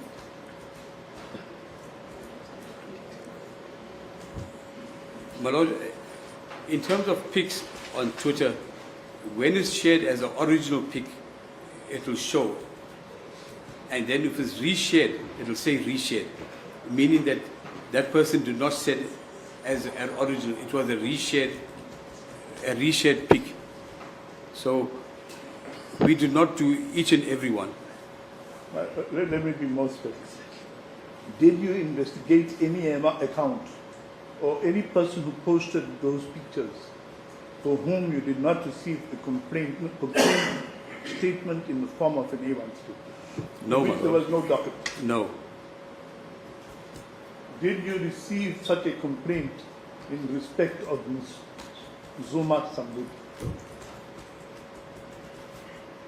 My lord, if what was alluded with Sarah Jane or Sarah from Paul O'Sullivan's office, that was the only one that we knew as a complaint. Now I want you to focus again on another aspect that you were cross-examined as lens on, and that is when exactly did the accused become a person of interest? Do you recall those questions? That's correct, my lord. And in your responses to those questions, you stated quite categorically to the court that you were the person of interest long before the 7th of July. Do you recall it? That's correct, my lord. Right. So now, what I want you to tell us is what prompted the interest in her. My colleague has already put to you that Sarah Jane's statement came on the 13th of July. Do you understand? That's what I heard, my lord. You have stated that she was already a person of interest to you before the 7th of July. Do you understand?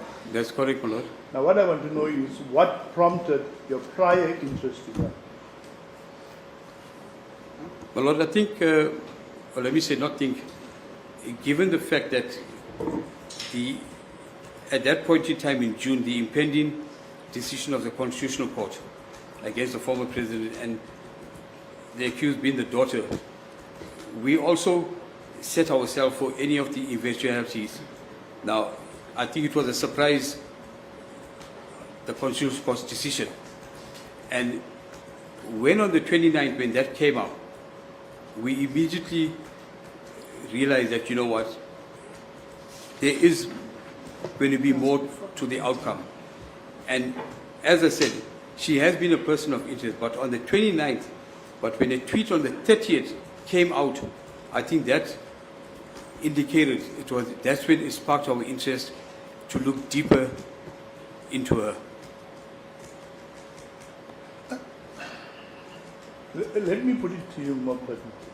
Was she being targeted in any way for any criminal offense that she had committed prior to 1 July? Mr. Kanga, I'm not sure whether this question will violate the court of accused criminality outside, other than this, which is before court. My Lord, I specifically use the date 1 July because if I recall, the charge sheet starts at 29 June. But if my Lord, if you find it unfair, I will withdraw it. I don't want to interfere with your... Otherwise, Otherwise, I don't want to prejudice your case. All what I'm saying is that if you persist in wanting to know what is it, then surely what I expect my Lord, I believe that the question has already largely been answered. I was just trying to brace the answer, but if my Lordship sees a red flag with that question, I'm prepared to withdraw the question, and we can deal with some other issues. As God please. My Lord, I'm advised that I have covered everything. I have no further questions. Thank you.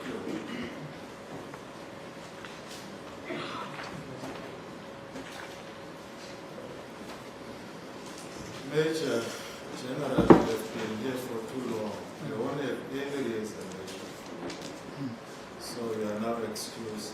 Thank you for your time. Thank you for coming. You may now stand down. Thank you. As God please.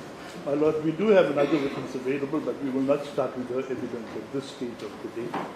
The next witness will be Sarah Jane Trent, so that my colleague can prepare and we can adjourn until tomorrow morning at 10. I agree, my Lord. As God please. Thank you. You may stand up. Yes, your matter is adjourned to tomorrow for further hearing. You are out on bail. Your bail is extended until tomorrow.